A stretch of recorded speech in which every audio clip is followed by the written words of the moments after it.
জ্বলন্ত কয়লার উপর দিয়ে যদি খালি পায়ে হেঁটে যেতে পারো তবে তোমাকে স্ত্রী হিসেবে মেনে নিব। বিয়ের পর শ্বশুর বাড়িতে পা রাখার সাথে সাথে নিজের স্বামী হামিমের মুখে এমন কথা শুনে চমকে ওঠে আদিয়া। উপস্থিত সবাই অবাক চোখে তাকিয়ে আছে হামিমের দিকে। হামিম, এসব কি বলছিস তুই? আপু, এটা আমাদের স্বামী স্ত্রীর ব্যাপার, তুই এতে নাক না গলালেই ভালো হয়। হামিমের বোন নীলা কিছু বলতে গেলে হামিম হাত উঠিয়ে বাধা দেয় আর আদিয়ার উদ্দেশ্যে বলে ওঠে, তোমাকে কি এখন কথাটা আবার রিপিট করতে হবে নাকি কাজটা করবে? আদিয়া মাথা নিচু করে দাঁড়িয়ে আছে। আপাতত আদিয়ার কিচ্ছু বলার নেই।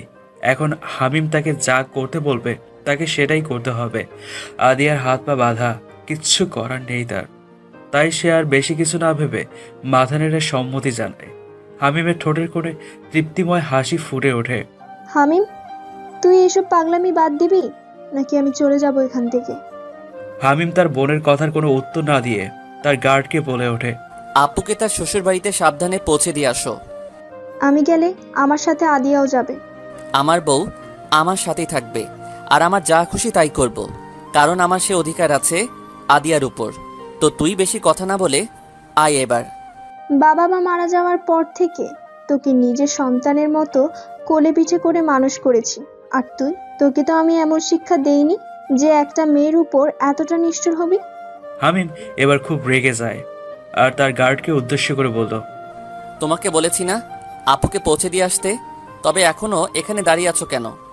গার্ড হামিমের চিৎকারে খুব ভয় পেয়ে যায় আর নীলার কাছে গিয়ে এক প্রকার জোর করে নীলাকে নিয়ে চলে যায়। ততক্ষণে জ্বলন্ত কয়লা দিয়ে ফ্লোর সাজানো হয়ে গেছে। আদিয়া এক কোণে দাঁড়িয়ে হাত কসলাচ্ছে। বেচারি খুব ভয় পেয়ে আছে। নিজের হাত কাটলেও যে মেয়ে সারা বাড়ি মাথায় তুলতো, আজ সেই মেয়ে নাকি জ্বলন্ত কয়লার উপর দিয়ে হেঁটে যেতে হবে। ভাবা যায়? কথাটা ভেবেই আদিয়ার বুকটা ভার হয়ে আসে।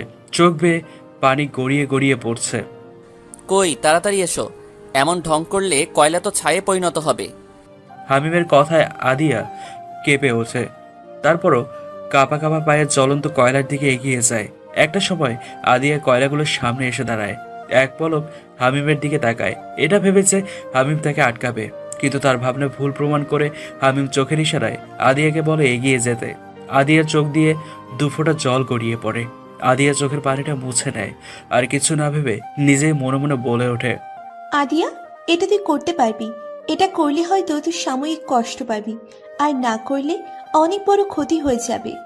কথাগুলো নিজ মনে আওড়ে আদিয়া দুই হাত দিয়ে শাড়িটা ধরে উঁচু করে এক পা তুলে কয়লার উপর পা ফেলার জন্য, কিন্তু আদিয়ার সাহস হচ্ছে না, তাই আবারও পা নামিয়ে ফেলে। আদিয়া আবারও হামিমের দিকে তাকায়।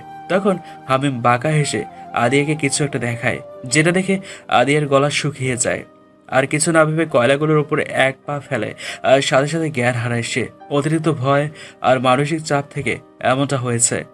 আদিয়া ফ্লোরে লুটিয়ে পড়ার আগেই হামিম এসে আদিয়াকে ধরে ফেলে আর কোলে তুলে নেয়। ড্রয়িং রুমে বসে একের পর এক শাড়ি দেখেই চলেছে হামিম, কিন্তু কোনোটাই তার মন মতো হচ্ছে না। অনেকগুলো দোকানদার তাদের দোকানের বেস্ট শাড়ি নিয়ে এসেছে, কিন্তু হামিমের সেসব কিছুই পছন্দ হচ্ছে না। এভাবে অনেকক্ষণ দেখার পরও যখন হামিম শাড়ি পছন্দ করতে পারলো না, তখন হামিম হার মেনে নিল। এসব তার দ্বারা সম্ভব নয়। আর সম্ভব হবেই বা কি করে? মেয়েদের জামা কাপড় নিয়ে তার কোনো আইডিয়া থাকলে তো। কখনো কোনো মেয়ের জন্য শাড়ি কিনেছে নাকি সে? হ্যাঁ? হামিম এবার বসা থেকে উঠে দাঁড়ায় আর কিচেন থেকে মলিকে, অর্থাৎ কাজের মেয়েকে নিয়ে আসে। দেখো তো এখানে কোন শাড়িটা ভালো, কোনটা আদিয়ার জন্য বেস্ট হবে। মলি হামিমের কথা শুনে যেন রাতের আকাশের সূর্য দেখতে পেল। এতটাই অবাক হয়েছে মলি। বিয়ের প্রথম দিন যিনি তার বউকে জ্বলন্ত কয়লার উপর দিয়ে হাঁটায়, সে নাকি তার বউয়ের জন্য শাড়ি কিনছে। মলি অবাক চোখে ড্যাব ড্যাব করে হামিমের দিকে তাকিয়ে আছে। হামিম এবার খুব বিরক্ত হয়। আমার দিকে তাকাতে বলিনি, শাড়ি দেখতে বলেছি তোকে। হামিমের কথাগুলো শুনে মলি নিজেকে সামলে আমতা আমতা করে বলে ওঠে, ছোট সাহেব, আমি তো শাড়ি পরি না, থ্রি পিস পরি। কোনোদিন শাড়ি কিনিও নাই। আমার সব কাপড় চোপড় তো নীলা ম্যাডামই আয়না দেয়। আমি কেমনে বৌমনের লাগিয়ে শাড়ি পছন্দ করবো? হামিম মলিকে ব্রেকে কিছু বলতে চায়, কিন্তু কিছু একটা ভেবে চুপ করে তার রুমের দিকে এগিয়ে যায়। হামিম তার রুমে এসে দেখে আদিয়া খাটে বসে তার পা দেখছে। হামিম পকেটে হাত দিয়ে ভ্রু কুঁচকে তাকায় আদিয়ার দিকে, আর আদিয়া ঘরে কারো উপস্থিতি বুঝতে পেরে দরজার দিকে তাকায় আর দেখে হামিম 3/4 প্যান্ট আর কালো গেঞ্জি পরে পকেটে হাত দিয়ে তার দিকে ভ্রু কুঁচকে তাকিয়ে আছে।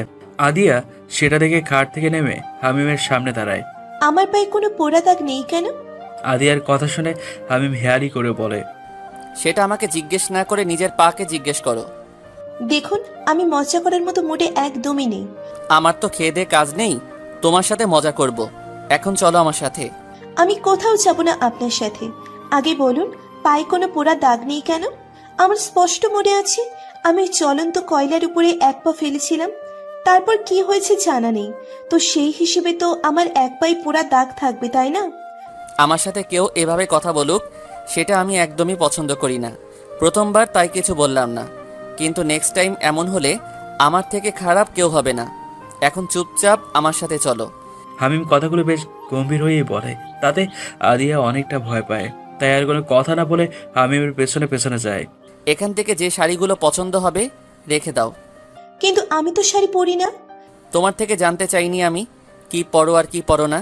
আমি তোমাকে যেটা করতে বলবো সেটাই করবে তুমি। তাই আজ থেকে তুমি শাড়ি পরবে, শাড়ি ব্যতীত কোনো কিছু যাতে পরতে না দেখি। তো চুপচাপ শাড়ি সিলেক্ট করো, বেশি কথা বলবে না। কথাগুলো বলেই হামিম তার ফোনটা নিয়ে চলে যায় সেখান থেকে। আর আদিয়া মন খারাপ করে শাড়ি দেখছে। আদিয়া না তো শাড়ি পরতে পারে আর না পরে সামলাতে পারে। বিয়েতে শাড়িটা পরতে যে কষ্ট করতে হয়েছে সেটা আদিয়া ছাড়া আর কেউ জানে না। কিন্তু হামিম যখন বলেছে তখন তার যত কষ্টই হোক না কেন সেটা আদিয়াকে করতেই হবে, নয়তো হিতে বিপরীত হবে। তাই আদিয়া চুপচাপ শাড়ি দেখছে। রাত 12:20 হামিম তার ঘরে আসে আর এসে দেখে আদিয়া ঘরে নেই। হামিমের খুব রাগ হয়। হামিম রেগে ঘর থেকে বের হয়ে যায় আর সারা বাড়ি আদিয়াকে খোঁজে। প্রায় 15 মিনিটের মতো খোঁজার পরও যখন আদিয়াকে পায় না, তখন হামিম তার ঘরে আসে আর ফোনটা হাতে নেয় কাউকে কল দেওয়ার জন্য। কিন্তু তখন সে কিছু একটা আওয়াজ শুনতে পায়। হামিম আওয়াজটা কোন দিক থেকে আসছে সেটা বোঝার চেষ্টা করছে আর সেদিকে এগিয়ে যাচ্ছে। আওয়াজটা তারই ঘরে হয়েছে, তাই হামিম চারপাশটা ভালো করে দেখে ওয়াশরুমে যায়। আর গিয়ে যা দেখে তা দেখার পর হামিম খুব জোরে একটা চিৎকার দেয়। চিৎকার দেওয়ার কারণ হলো তার সামনে আদিয়া আছে আর আদিয়ার হাতে তার ল্যাপটপ। এতটুকু অবধি ঠিক ছিল, কিন্তু তার ল্যাপটপের অবস্থা একদম নাজেহাল। ল্যাপটপ পানিতে চুপচুপ হয়ে আছে আর হয়তো ফ্লোরে পড়েছে, তার জন্য কিছুটা ফেটেও গেছে। আর এসব দেখেই হামিম ওভাবে চিৎকার করে ওঠে। হামিম ওয়াশরুমে প্রবেশ করার পরপরই আদিয়া পেছনে ঘুরে যায় আর হামিম খুব রেগে তেড়ে যায় আদিয়ার দিকে। হামিম এক ঝটকায় আদিয়ার হাত থেকে তার ল্যাপটপটা ছিনিয়ে নেয়। আমার ল্যাপটপের এই অবস্থা কিভাবে হলো? কি করেছো তুমি এটার সাথে? খুব রেগে কথাগুলো বলে হামিম। আর আদিয়া ভয়ে গুটিয়ে রয়েছে। পেছনে হামিমের দিকে তাকাবার সাহসটুকু তার হচ্ছে না। আদিয়ার কোনো সাড়া না পেয়ে হামিম আরও রেগে যায় আর আদিয়ার হাত ধরে তার দিকে ঘোরায়। আদিয়ার দিকে তাকিয়ে হামিম অপ্রস্তুত হয়ে যায়। তাই হামিম আর কিচ্ছু না বলে গটগটিয়ে ওয়াশরুম থেকে এক প্রকার পালিয়ে যায়। সেটা দেখে আদিয়া যেন হাত ছেড়ে বাঁচে, কিন্তু তার এখন খুব লজ্জাও করছে। কি হলো এখন? কিভাবে যাবে সে হামিমের সামনে? অন্যদিকে হামিম সে তার রুম ত্যাগ করে সিঁড়ির কাছে এসে দাঁড়ায় আর দুই হাত দিয়ে চুলগুলো টেনে ধরে আর মনে মনে আদিয়ার 14 গোষ্ঠী উদ্ধার করে চলেছে। ইডিয়েট, একটা কোনো সেন্স নেই নাকি? এভাবে একটা ছেলের ওয়াশরুমে? ইস, ভাবতেই গায়ে কাটা দিচ্ছে। দরজা ভালো করে না আটকে ওয়াশরুমে শাড়ি পরছে। অনেকক্ষণ পর আদিয়া শাড়িটা কোনো মতে গায়ে পেঁচাতে পেরেছে। এবার বাইরে যাওয়ার পালা, কিন্তু আদিয়া বাইরে যাওয়ার সাহস পাচ্ছে না। তার খুব লজ্জা করছে, তার সাথে ভয়ও করছে। এখন আমি বাইরে যাব কিভাবে? উনি হয়তো রুমেই আছেন, আর ওনার ল্যাপটপের যেভাবে 13টা বাঁচিয়েছি তাতে করে উনি তো খুব রেগে আছে। সামনে পেলেই কাছে চিবিয়ে খাবে, পুরোই ডাইনোসর। এমন অনেক কিছুই ভাবতে ভাবতে আদিয়া ওয়াশরুমের দরজাটা হালকা খুলে উকি দিয়ে পুরো ঘরটা একবার চোখ বুলিয়ে নেয়। না, কোথাও হামিম নেই। আদিয়া এবার হাফ ছেড়ে বাঁচে আর ওয়াশরুম থেকে বের হয়ে রুমের দরজাটা ভালো করে বন্ধ করে দেয় আর বিছানায় গায়ে লিয়ে দেয়। আজ সে খুব ক্লান্ত, খুব ধকল গেছে আজ আদিয়ার ওপর। আদিয়া চোখ বন্ধ করার কিছুক্ষণের মধ্যে কিছুটা ভেসে ওঠে তার চোখের মধ্যে আর হুড়ুড়িয়ে শোয়া থেকে উঠে পড়ে। আল্লাহ, তুমি সহায়। দেখো, কোনো বিপদ যাতে কারো না হয়, কোনো নিষ্পাপ মানুষের যাতে কোনো ক্ষতি না হয়। কথাগুলো নিজ মনে আউড়ে আদিয়া নিজে উজু করে আসে আর তাহাজ্জুদের নামাজ আদায় করে নেয়। সকাল 7:56 আদিয়া এখনো গভীর ঘুমে আচ্ছন্ন। হঠাৎ দরজায় কেউ নক করে। আদিয়া লাফ দিয়ে বিছানা থেকে উঠে বসে, কারণ হামিম তাকে আগেই বলেছিল কেউ ডাকার আগেই যাতে ঘুম থেকে উঠে বাগানে যায় আর বাগানের গাছগুলোতে যাতে সে পানি দেয়, কিন্তু আদিয়া সেটা পারেনি। আদিয়া তাড়াতাড়ি শাড়ি ঠিক করে বিছানা থেকে নামে এবং এক প্রকার দৌড়ে যায় দরজা খুলতে। আর দরজা খুলে দেখে তার সামনে হামিম দাঁড়িয়ে আছে, পকেটে হাত গোছে। আসলে রাতে ঘুমাতে দেরি হয়ে গেছিল, তাই সকালে তাড়াতাড়ি উঠতে পারিনি। আপনি একটু বসুন, আমি এক্ষুনি বাগানের গাছগুলোতে পানি দিয়ে আসছি। একদমই কথাটা বলে আদিয়া ঘর থেকে বের হতে যায় আর হামিম ডেকে উঠে থাকে। আদিয়া, হামিমের এমন শান্ত স্বরে কথা বলাটা আদিয়াকে ভয় পাইয়ে দেওয়ার জন্য যথেষ্ট। আদিয়া হামিমের সামনে দাঁড়ায়, মাথা নিচু করে। আপনি আমাকে এর জন্য যে শাস্তি দিবেন আমি সেটাই মাথা পেতে নিব, কিন্তু আপনি প্লিজ ওদের কোনো ক্ষতি করবেন না। হামিম আদিয়ার কথার কোনো পাত্তা না দিয়ে আদিয়ার হাত ধরে টেনে রুমে আনে আর দরজাটা লাগিয়ে দেয়। আদিয়া ভয়ের শুকনো ঢোক গিলে হামিম আদিয়ার সামনে আসতে আসতে তার পকেট থেকে রুমাল বের করে চোখটা বেঁধে নেয়। আদিয়া ভ্রুকুচকে তাকায় হামিমের দিকে আর বোঝার চেষ্টা করছে হামিম কি করতে চাইছে। হামিম আদিয়ার সামনে এসে আদিয়ার শাড়িটা এক টানে খুলে ফেলে। আদিয়া চোখ বড় বড় করে হামিমের দিকে তাকায়, চোখ যেন বেরিয়ে আসবে এক্ষুনি, এতটাই অবাক হয়েছে আদিয়া। হামিম শাড়িটা পরিয়ে দেওয়ার জন্য আদিয়ার গায়ে হাত দিতে গেলেই আদিয়া ছিটকে দূরে সরে যায়।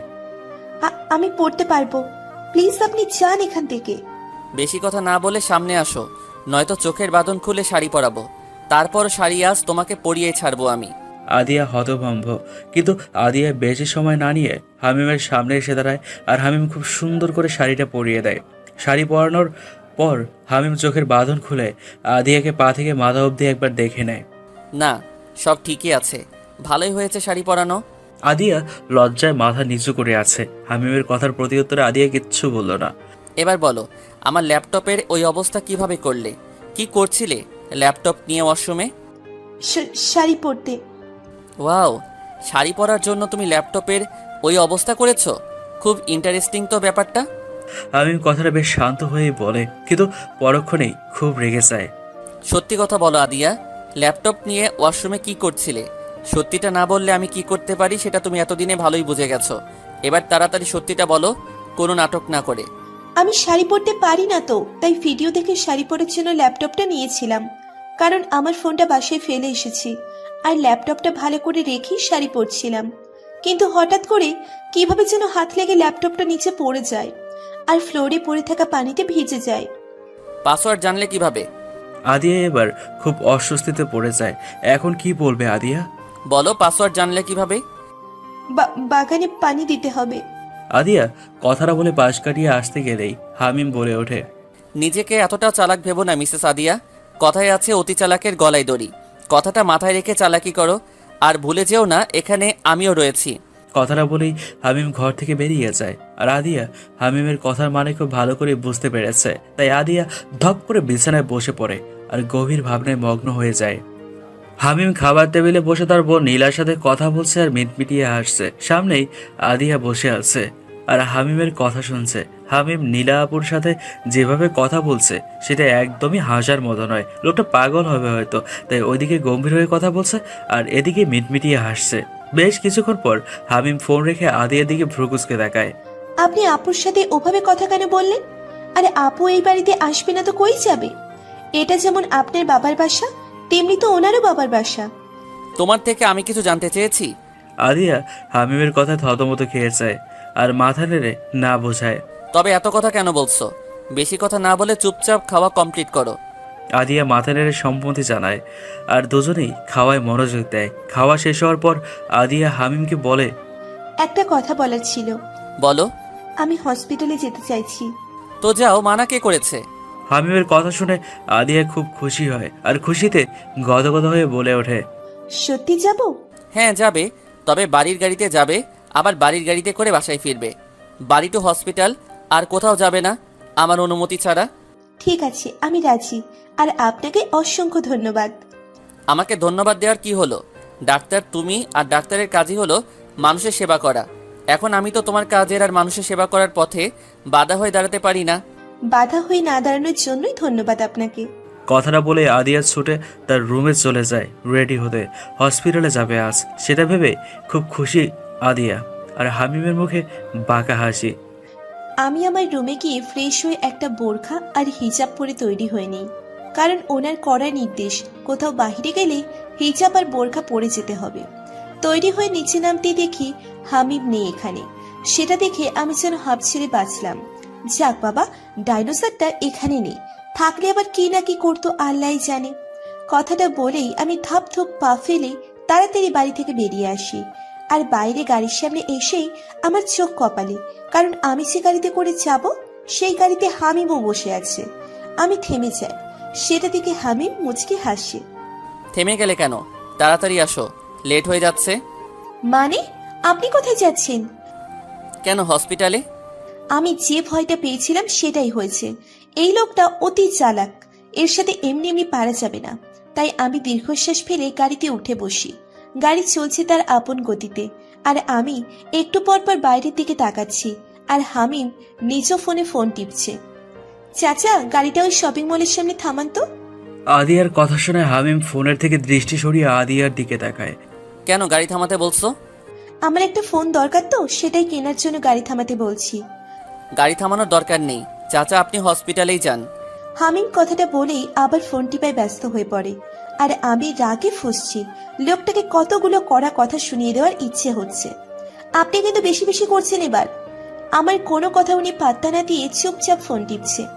আজ বাড়িতেও তো মনে হয় নিয়ে যাবে না এই ডাইনোসরটা। বাড়িতে গেলেও কিছু একটা করা যেত। বেশ কিছুক্ষণ পর দুজনেই হসপিটালে এসে পৌঁছই। আমি গাড়ি থেকে বেরিয়ে আসার সময় আর চোখে একবার ওনার দিকে তাকাই। এ কি, উনিও নামছে কেন? আপনি নামছেন কেন? আপনার তো... এক কথা কতবার বলবো তোমাকে? তখন বলিনি হসপিটালে আসবো? চুপচাপ ভিতরে আসো, নয়তো কি হবে তুমি ভালো করেই জানো। কথাগুলো বলে হামিম ভিতরে চলে যায়, আর আমিও অসহায় মুখ করে ওনার পিছন পিছন যাই। হসপিটালে ঢোকার পরপরই উনি একটা ভয়ানক কাজ করে বসে। আমি চোখ বড় বড় করে ওনার দিকে তাকাই, আর উনি ডোন্ট কেয়ার ভাব নিয়ে আমার কাঁধে এক হাত দিয়ে জড়িয়ে ধরে আছে, আর এক হাত দিয়ে পকেটে দিয়ে হেঁটে চলেছে। আমি হাত সরাতে চাইলে উনি আরো জোরে চেপে ধরে, আর আশেপাশের বাকি সবাই অবাক চোখে দেখছে আমাদের।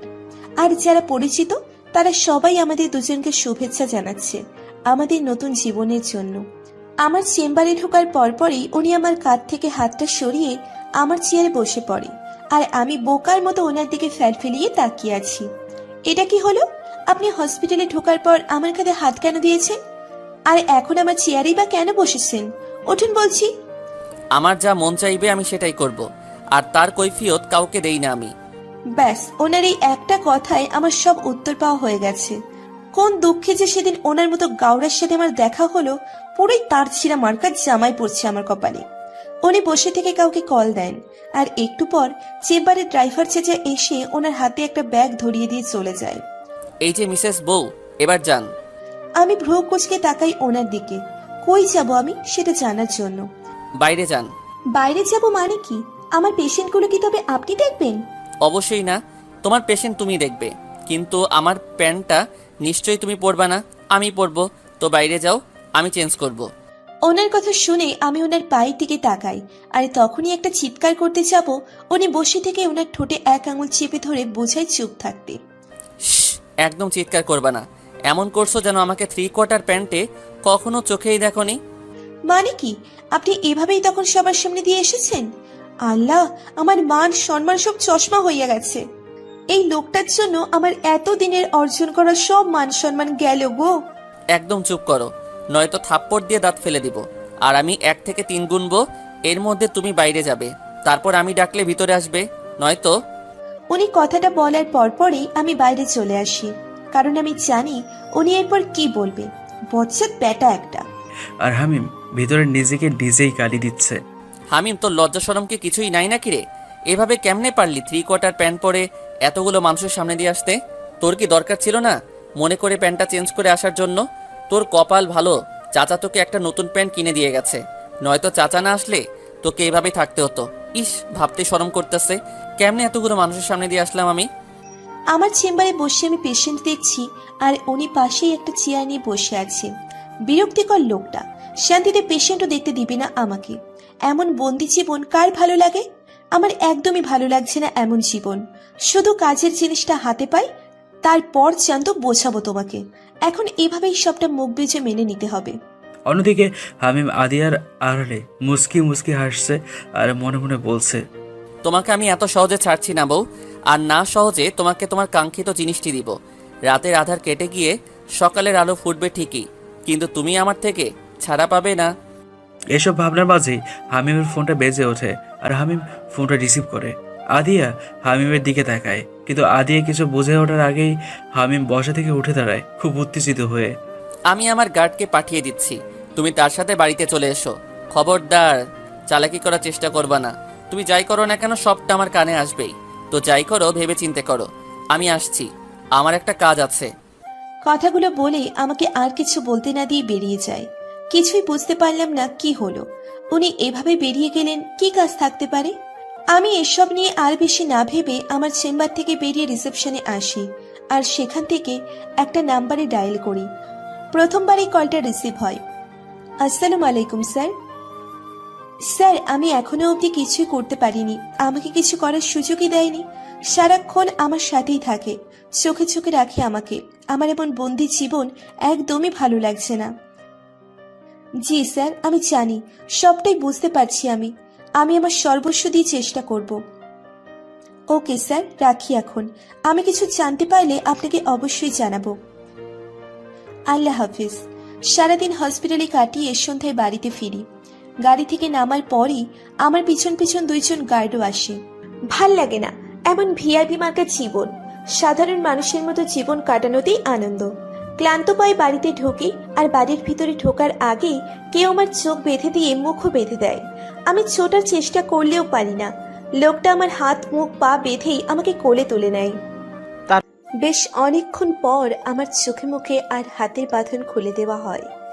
আমি দুই হাত দিয়ে চোখ কচলে আশেপাশে তাকিয়ে বোঝার চেষ্টা করছি আমি কোথায়, আর কে আমাকে এখানে আনলো। কিন্তু আমি কিছুই দেখতে পাচ্ছি না। আমি কি অন্ধ হয়ে গেছি, নাকি জায়গাটাই এমন অন্ধকার? আমার মনে এক অজানা ভয়ের জন্ম নেয়। যারা আমাকে এখানে এনেছে তারা কি আমাকে মেরে ফেলার জন্য এখানে তুলে এনেছে? আমি মৃত্যুকে ভয় পাই না, কিন্তু আমি মরে গেলে সেসব মানুষের কি হবে যারা আমার মুখ চেয়ে এখনো বেঁচে আছে ন্যায় পাওয়ার জন্য? না, আমাকে এখান থেকে বের হতে হবে। তাই অন্ধকারে হাতড়িয়ে দরজা খুঁজে চলেছি। এভাবে বেশ কিছুক্ষণ খোঁজার পর আমার হাতের সংস্পর্শে কেউ আসে। আমি ঘাবড়ে যাই, কিন্তু নিজেকে যতটা সম্ভব ঠিক রাখার চেষ্টা করছি। কে আপনি? কথা কেন বলছেন না? উত্তর দিন না, কে আপনি? আর আমাকে এভাবে তুলে এনেছেন কেন? আমি কিন্তু পুলিশ ডাকবো? নিজে আগে ছাড়া পাও, তারপর না হয় পুলিশের কাছে যেও। কণ্ঠটা আমার বেশ পরিচিত, তাই বুঝতে সমস্যা হলো না এটা কে। হামিম, আপনি আপনি আমাকে এভাবে বেঁধে নিয়ে এসেছেন কেন? চাইছেনটা কি আপনি? আমার যেটা করতে মন চায় আমি তাই করি, তার কৈফিয়ত আমি কাউকে দিতে বাধ্য নই। কথাটা বলেই উনি ঘরটার লাইট জ্বালিয়ে চলে যায়, আর আমি ঘরটা দিকে অবাক হয়ে যাই। এটা তো সেই বাড়ি না যেখানে আমরা সকালেও ছিলাম। এটা অন্য একটা বাড়ি। এই বাড়িতে উনি আমাকে এভাবে নিয়ে এলেন কেন? আমার মাথাতে কিছুই ঢুকছে না। এই লোকটা পুরোই রহস্যময়। এই লোকের সাথে আমার বিয়েটা না হলেও পারত। আমি মাথায় হাত দিয়ে ধপ করে বিছানায় বসে পড়লাম, আর ভাবতে লাগলাম আজ থেকে 2 মাস আগের কথা, যখন আমার জীবনে এই হামিম নামের লোকটার প্রবেশ ঘটে। 2 মাস আগে মামাতো বোনের বিয়ে খাওয়ার জন্য 4 দিনের ছুটি নিয়েছিলাম হসপিটাল থেকে। কিন্তু 2 দিন যেতে না যেতে হসপিটাল থেকে কল আসে এমার্জেন্সি যাওয়ার জন্য। আমিও তখন সাথে সাথে রওনা হই সোনারগাঁও থেকে ঢাকার উদ্দেশ্যে। আর হসপিটালে এসে আমি বাকরুদ্ধ হয়ে যাই, কারণ হসপিটালের মধ্যে একের পর এক রোগী ভর্তি হয়েই চলেছে। সবাই এদিক সেদিক ছোটাছুটি করছে। আমি সবটা জানার জন্য একজন নার্সকে ডাক দিই। কি হচ্ছে এখানে? এত রোগী হসপিটালে একসাথে কি হয়েছে? ম্যাম, এরা সবাই তো আহমেদ কোম্পানির শ্রমিক। হঠাৎ করে 100% শ্রমিক থেকে 73% শ্রমিক এমন অসুস্থ হয়ে পড়েছেন। নার্স কথাটা বলে স্থান ত্যাগ করে। আমি আর কিছু না ভেবে ডাক্তার তনয়ের কেবিনে আসি। ওনার কেবিনে ঢোকার সময় আমি কারোর সাথে ধাক্কা খাই, আর আমি যাতে পড়ে না যাই তাতে কিছু একটা আঁকড়ে ধরার চেষ্টা করি, কারণ এই ভরা হসপিটালে পড়ে গেলে মান সম্মান বলতে আর কিছু থাকবে না। সামনের ব্যক্তিটি তার হাত বাড়িয়ে দিচ্ছে আমাকে ধরার জন্য। কিন্তু যখন আমি তার হাত ধরতে যাব তখন সে আমার দিক থেকে হাত সরিয়ে তার ফোনটা হাওয়া থেকে হাতে নেয় আর আমি নিচে পড়ে যাই। নিচে পড়ে ভালোই ব্যথা পেয়েছি। আমি আশেপাশে একবার ভালো করে তাকিয়ে দেখি সবাই আমার দিকে ড্যাব ড্যাব করে তাকিয়ে আছে। তাই বিলম্ব না করে তাড়াতাড়ি উঠে দাঁড়াই আর সামনের ব্যক্তিটিকে কড়া কথা শোনানোর জন্য তাকাতেই দেখি সে হাওয়া। রাগে গা চলে যাচ্ছে আমার। ব্যাটা পশ্চাৎ, একটা মেয়েকে ধাক্কা দিয়ে ফেলে দিয়ে তাকে না ধরে ফোন ধরা, আবার সরিটাও না বলে ভাব নিয়ে চলে যাওয়া, তাই না? আর একবার দেখা পাই কেডিয়ে একদম হালুয়া বানিয়ে ফেলবো। কিন্তু ব্যাটার ক্ষমাটাই তো দেখলাম না। পরের বার দেখা হলে চিনবো কেমনে? আদিয়া, আর ইউ ওকে? সামনে তাকিয়ে দেখি তনয় স্যার। আমার এবার হাত পা ছড়িয়ে ছিটিয়ে কাঁদতে ইচ্ছে করছে। এভাবে সিনিয়রের সামনে লাউয়ের মতো পড়ে গেলাম, ধুর, ভাল লাগে না। জি স্যার, আমি ঠিক আছি। স্যার, ওই লোকটাকে? আরে ওটা তো হামিম চৌধুরী। হামিম চৌধুরী? কেন? না, এমনি জিজ্ঞেস করছিলাম। আর স্যার, কি হয়েছে ওদের? একের পর এক রোগী হসপিটালে এসেই চলেছে, বুঝলাম না কিছু। আসো আমার সাথে, দেখাচ্ছি তোমাকে। আমি স্যারের সাথে তার পিছন পিছন আসি। স্যার আমাকে নিয়ে একটা কেবিনে ঢুকে সেখানে অনেক রোগী রয়েছে, আর যারা সবাই ওই আহমেদ কোম্পানির শ্রমিক। স্যার, ওদের তো অবস্থা খুবই খারাপ। কেউ বমি করছে, কারো বুকে ব্যথা। এসব কি হচ্ছে স্যার? ওদের প্রত্যেকের শরীরে অতিরিক্ত মাত্রায় কার্বন মনোক্সাইড গ্যাস পাওয়া গেছে। Carbon monoxide gas? এই গ্যাসে তো মানুষ সহ সকল মেরুদণ্ডী ও অমেরুদণ্ডী হিমোগ্লোবিক প্রাণীর জন্য বিষাক্ত। হ্যাঁ, তুমি একদম ঠিক বলেছ। কিন্তু স্যার, এত গ্যাস আসলো কোথা থেকে আহমেদ কোম্পানিতে? সেটার জন্যই হামিম চৌধুরী ও তার টিম এখানে এসেছিল, তা তদন্ত করার জন্য। মানে ওরা কি পুলিশ? না, গোয়েন্দা ওনারা। এখন কাজ শুরু করে দেওয়া দিয়া, সবটা তো বুঝতেই পারছ। জি স্যার, অবশ্যই। তারপর আমি রোগীদের নিয়ে ব্যস্ত হয়ে পড়ি। এভাবে 4 দিন কেটে যায়। 4 দিন পর রাত 3টেই আমার বাড়ির কলিং বেল বেজে ওঠে। সবাই ঘুমে আচ্ছন্ন তখন, কিন্তু বারবার কলিং বেল বাজার কারণে বিরক্ত নিয়ে ঘুম থেকে উঠি আর ড্রয়িং রুমে এসে দেখি বাবা আগেই চলে এসেছে দরজা খুলতে। দরজা খোলার পর কয়েকজন হুড়মুড়িয়ে আমার বাড়িতে প্রবেশ করে। আরে কারা আপনারা? এভাবে আমার বাড়িতে কেন ঢুকছেন? বের হন, বের হন আমার বাড়ি থেকে।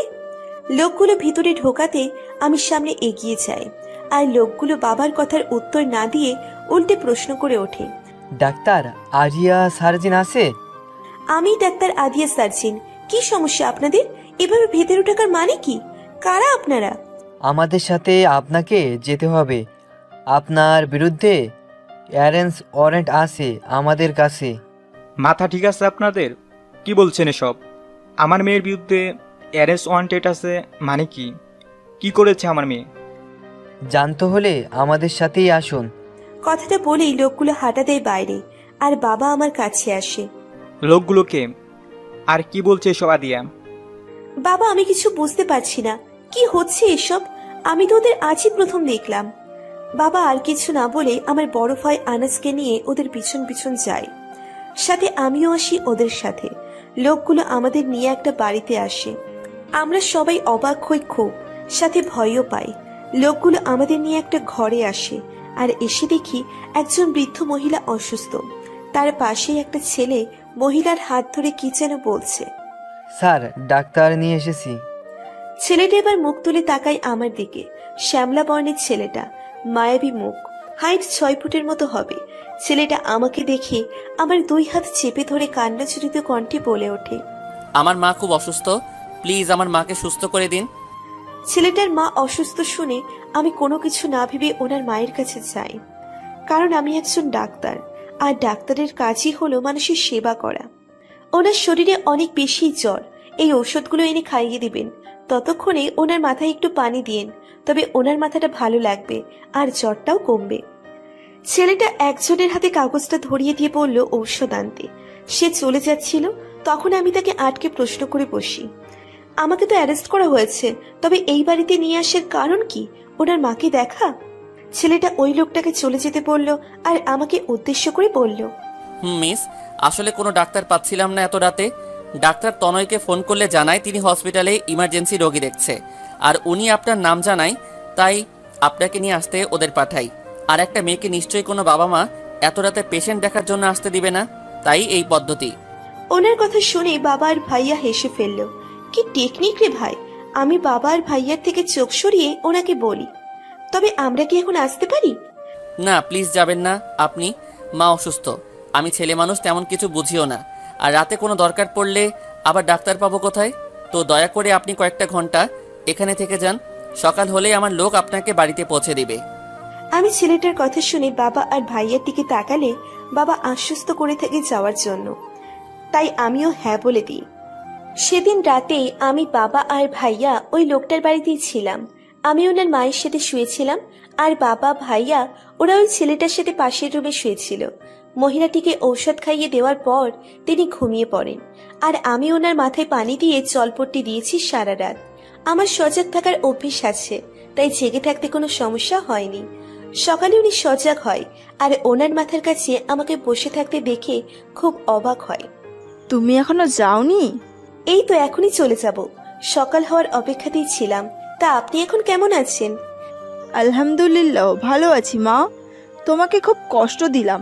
আমার ছেলেটাও না একটা পাগল জানো, একটু জ্বর হলো কি না হলো তোমাকে এইভাবে তুলে নিয়ে এলো।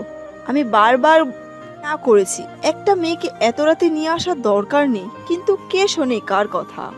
আরে আন্টি, কোনো সমস্যা না, উনি যা করেছে একদম ঠিক করেছে। ওনার জায়গায় আমি থাকলে আমিও এটাই করতাম, কারণ কোনো সন্তানই তার বাবা মায়ের কষ্ট সহ্য করতে পারে না। আর আমিও তো একজন ডাক্তার, আমার দায়িত্বই হলো রোগীর সেবা করা। উনি এবার আমার গালে হাত দিয়ে বলে, তুমি খুব ভালো, খুব মিষ্টি, এমন একটা মেয়ে আমার হামিমের জন্য খুব দরকার। যখন আমি থাকবো না তখন যাতে সে হামিমকে আগলে রাখতে পারে।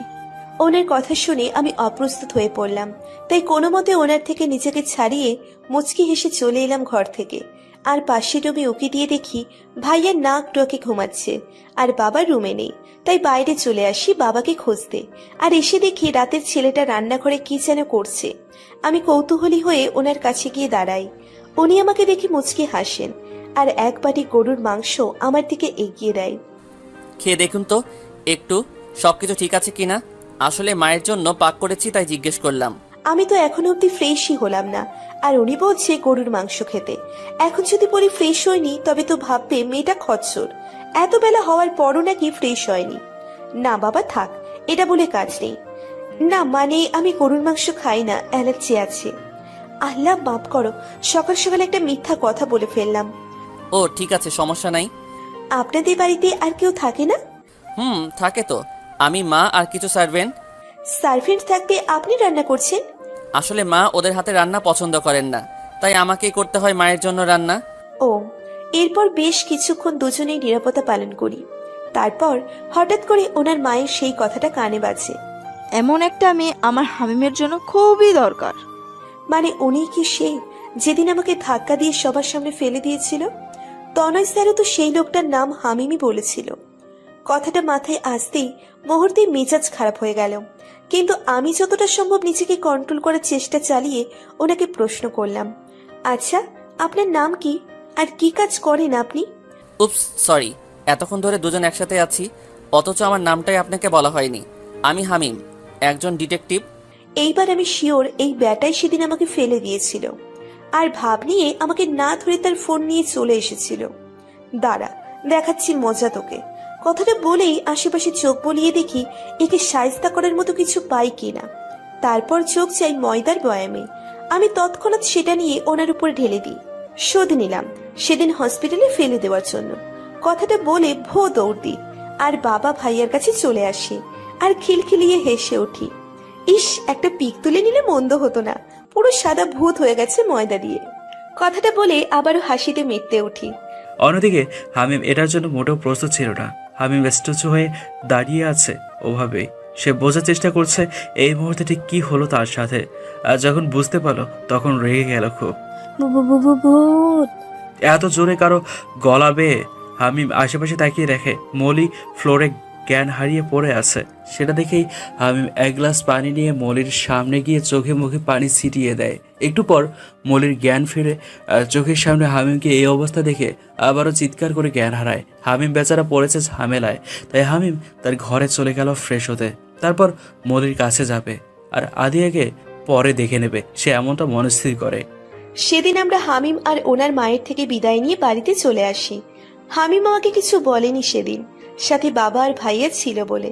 তবে আমি এখন মনে মনে খুব বেশি খুশি, কারণ প্রতিশোধ নিতে পেরেছি আমি। এরপর কেটে যায় আরো 2 দিন। এই 2 দিনে আহমেদ কোম্পানির অনেক শ্রমিক মারা গেছে, কেউ কোমায় আছে আর কেউ সুস্থ হয়েছে। এসবে মনটা বড্ড বেশি ভার হয়ে আছে। একদিন হসপিটালে একটা মিটিং ডাকা হয়, যেখানে হসপিটালের কয়েকজন ডাক্তার সহ আমিও সেখানে ছিলাম। মিটিং শেষ করে বের হয়ে আমার চেম্বারের দিকেই যাচ্ছিলাম, কিন্তু চেম্বারের সামনে হামিমকে দেখে ঘাবড়ে যায় আর উল্টো দিকে হাঁটা শুরু করি।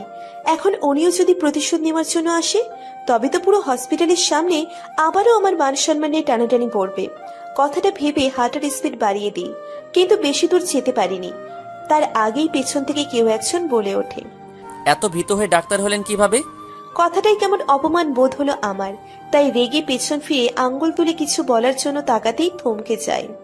কারণ উনি আমার দিকে খুব রেগে তাকিয়ে আছে। উনি যেভাবে রেগে আছে তাতে ওনার কাছে আমার রাগ কিছুই না। কি সব হাওয়া ফুস কথা কেন বলছেন না মিস আদিয়া? আপনি যে ভীতু সেটা কি আবার প্রমাণ করার জন্য এভাবে ঘুটিয়ে রয়েছেন? আমি এবার কয়েক পা পিছিয়ে যাই আর রেগে বলি, আপনার মতো ডাইনোসর বচ্চাত ব্যাটাকে ভয় পেতে আমার বয়েই গেছে। কথাটা বলেই আবারও দৌড় লাগাই, আর উনি পেছন থেকে বোকার মতো তাকিয়ে রইল। এরপর কেটে যায় আরো 15 দিন। এই কদিনে হামিমের সাথে আমার বহুবার দেখা হয়েছে হসপিটালে। উনি আহমেদ কোম্পানির সেই কেসটার তদন্ত করার জন্য মাঝে মধ্যেই হসপিটালে আসতেন, এটা ওটা জানার জন্য। আর দুজন সামনাসামনি পড়লে দুজন এমন ভাব ধরতাম যেন কেউ কাউকে চিনেই না। ভালোই কাটছিল দিন, কিন্তু হঠাৎ একদিন হসপিটাল থেকে বাড়িতে এসে দেখি সেই আন্টিটা, মানে হামিমের মা, আমাদের বাড়িতে। ওনাকে দেখে যতটা না অবাক হয়েছে, তার চেয়ে বেশি অবাক হয়েছে ওনার সাথে হামিমকে দেখে। আসসালামু আলাইকুম আন্টি, কেমন আছেন আপনি? ওয়ালাইকুম সালাম। আমি ভালো আছি মা, কিন্তু তোমার সাথে অভিমান করেছি। কেন আন্টি, আমি কি কিছু করেছি? তুমি তো সেদিনের পর আর আমার সাথে দেখা করতেও গেলে না। হামিমকে কতবার বলেছি তোমাকে নিয়ে যেতে, কিন্তু তুমি নাকি খুব ব্যস্ত, তাই আসতে পারবে না। তাই আমিই চলে এসেছি তোমার সাথে দেখা করতে। খুব ভালো করেছেন আন্টি, আপনি একটু বসুন, আমি চেঞ্জ করে আসছি। কথাটা বলেই আমি হামিমের দিকে আর চোখে তাকিয়ে একটা ভেঙচি কেটে চলে আসি, আর ফ্রেশ হয়ে জামা চেঞ্জ করে নিচে নেমে আসি। আর আসার পর যে কথাটা শুনি, সেটা শোনার জন্য আমি প্রস্তুত ছিলাম না একদমই। বিয়ে মানে? কার বিয়ে? আদিয়া, তুই ভিতরে যা, তোর সাথে এটা নিয়ে পরে কথা বলছি। বাবা। ভেতরে যা। আমি আর কিছু না বলে আমার রুমে চলে আসি আর গভীর ভাবনায় মগ্ন হই। হঠাৎ বিয়ের কথা কেন বললো বাবা? এসব নিয়ে যখন ভাবছিলাম তখন ঘরে কারো প্রবেশ ঘটে। আমি মাথা তুলে তাকিয়ে দেখি হামিম। ওনাকে দেখে আমি খুব বেশি অবাক হই। আপনি আমার ঘরে কেন? আর দরজা কেন লাগাচ্ছেন? উনি আমার কথার কোনো উত্তর না দিয়ে দরজা আটকে খাটে বসে। উনি বসার সাথে সাথে আমি দাঁড়িয়ে যাই। কি করতে চাইছেন আপনি? তোমার সাথে কথা বলতে চাইছি। বাপরে, আপনি থেকে ডিরেক্ট তুমি? আর যাই হোক, নিজের হবু বউকে তো আর আপনি করে বলতে পারি না। হবু বউ মানে? কে আপনার হবু বউ? কেন তুমি? মাথা ঠিক আছে আপনার? কি সব আজে বাজে কথা বলে চলেছেন? নিচে তো শুনলেই বিয়ের কথা চলছে, আর সেটা তোমার আর আমার বিয়ের জন্য। আমি আপনাকে বিয়ে করব না। আপনাকে কেন, কাউকেই বিয়ে করব না আমি। আমি এখনই বাবার কাছে যাব। আদিয়া, এটা আমার মায়ের শেষ ইচ্ছে। শেষ ইচ্ছে মানে? মানে মায়ের ক্যান্সার, আর বেশি গেলে 1 মাস বাঁচবে। তারপর তাকে এই পৃথিবীর মায়া ত্যাগ করে চলে যেতে হবে পরকালে। ওনার কথা শুনে আমি খুব অবাক হই, তার সাথে খুব খারাপও লাগে। প্লিজ আদিয়া, আপনি এই বিয়েটা ভেঙে দিবেন না। আমার মায়ের কথা চিন্তা করে আপনি প্লিজ এই বিয়েটা করুন। আমার মার এই শেষ ইচ্ছেটা প্লিজ পূরণ করে দিন। আমি ওনাকে কিছু না বলে চুপ করে দাঁড়িয়ে থাকি। উনি আমার দিকে এক দৃষ্টিতে তাকিয়ে আছে আমার উত্তর জানার জন্য। বেশ কিছুক্ষণ চুপ থাকার পর আমি ওনাকে বলি, আমার একটু সময় দরকার, আমি আপনাকে পরে জানাচ্ছি। ঠিক আছে, সময় নিন আপনি, কিন্তু উত্তর যেন পজিটিভ আসে। তারপর উনি ঘর থেকে চলে যায়, আর আমি ধপ করে বিছানায় বসে পড়ি। কি করব বুঝতে পারছি না আমি। এসব নিয়ে চিন্তা করতে করতে রাত গড়িয়ে সকাল হয়ে যায়। আমি সকালে হসপিটালে যাওয়ার জন্য রেডি হচ্ছি, তখন ফোনটা বেজে ওঠে। আসসালামু আলাইকুম, কে বলছেন? ওয়ালাইকুম আসসালাম, হামিম বলছি। জি বলুন।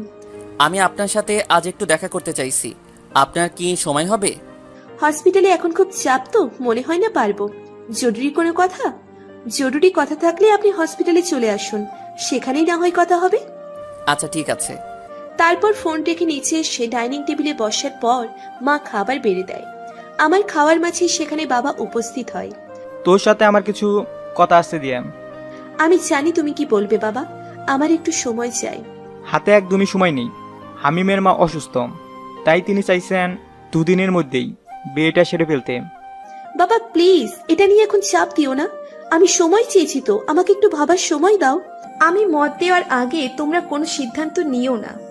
কথাটা বলেই বাসা থেকে বেরিয়ে আসি।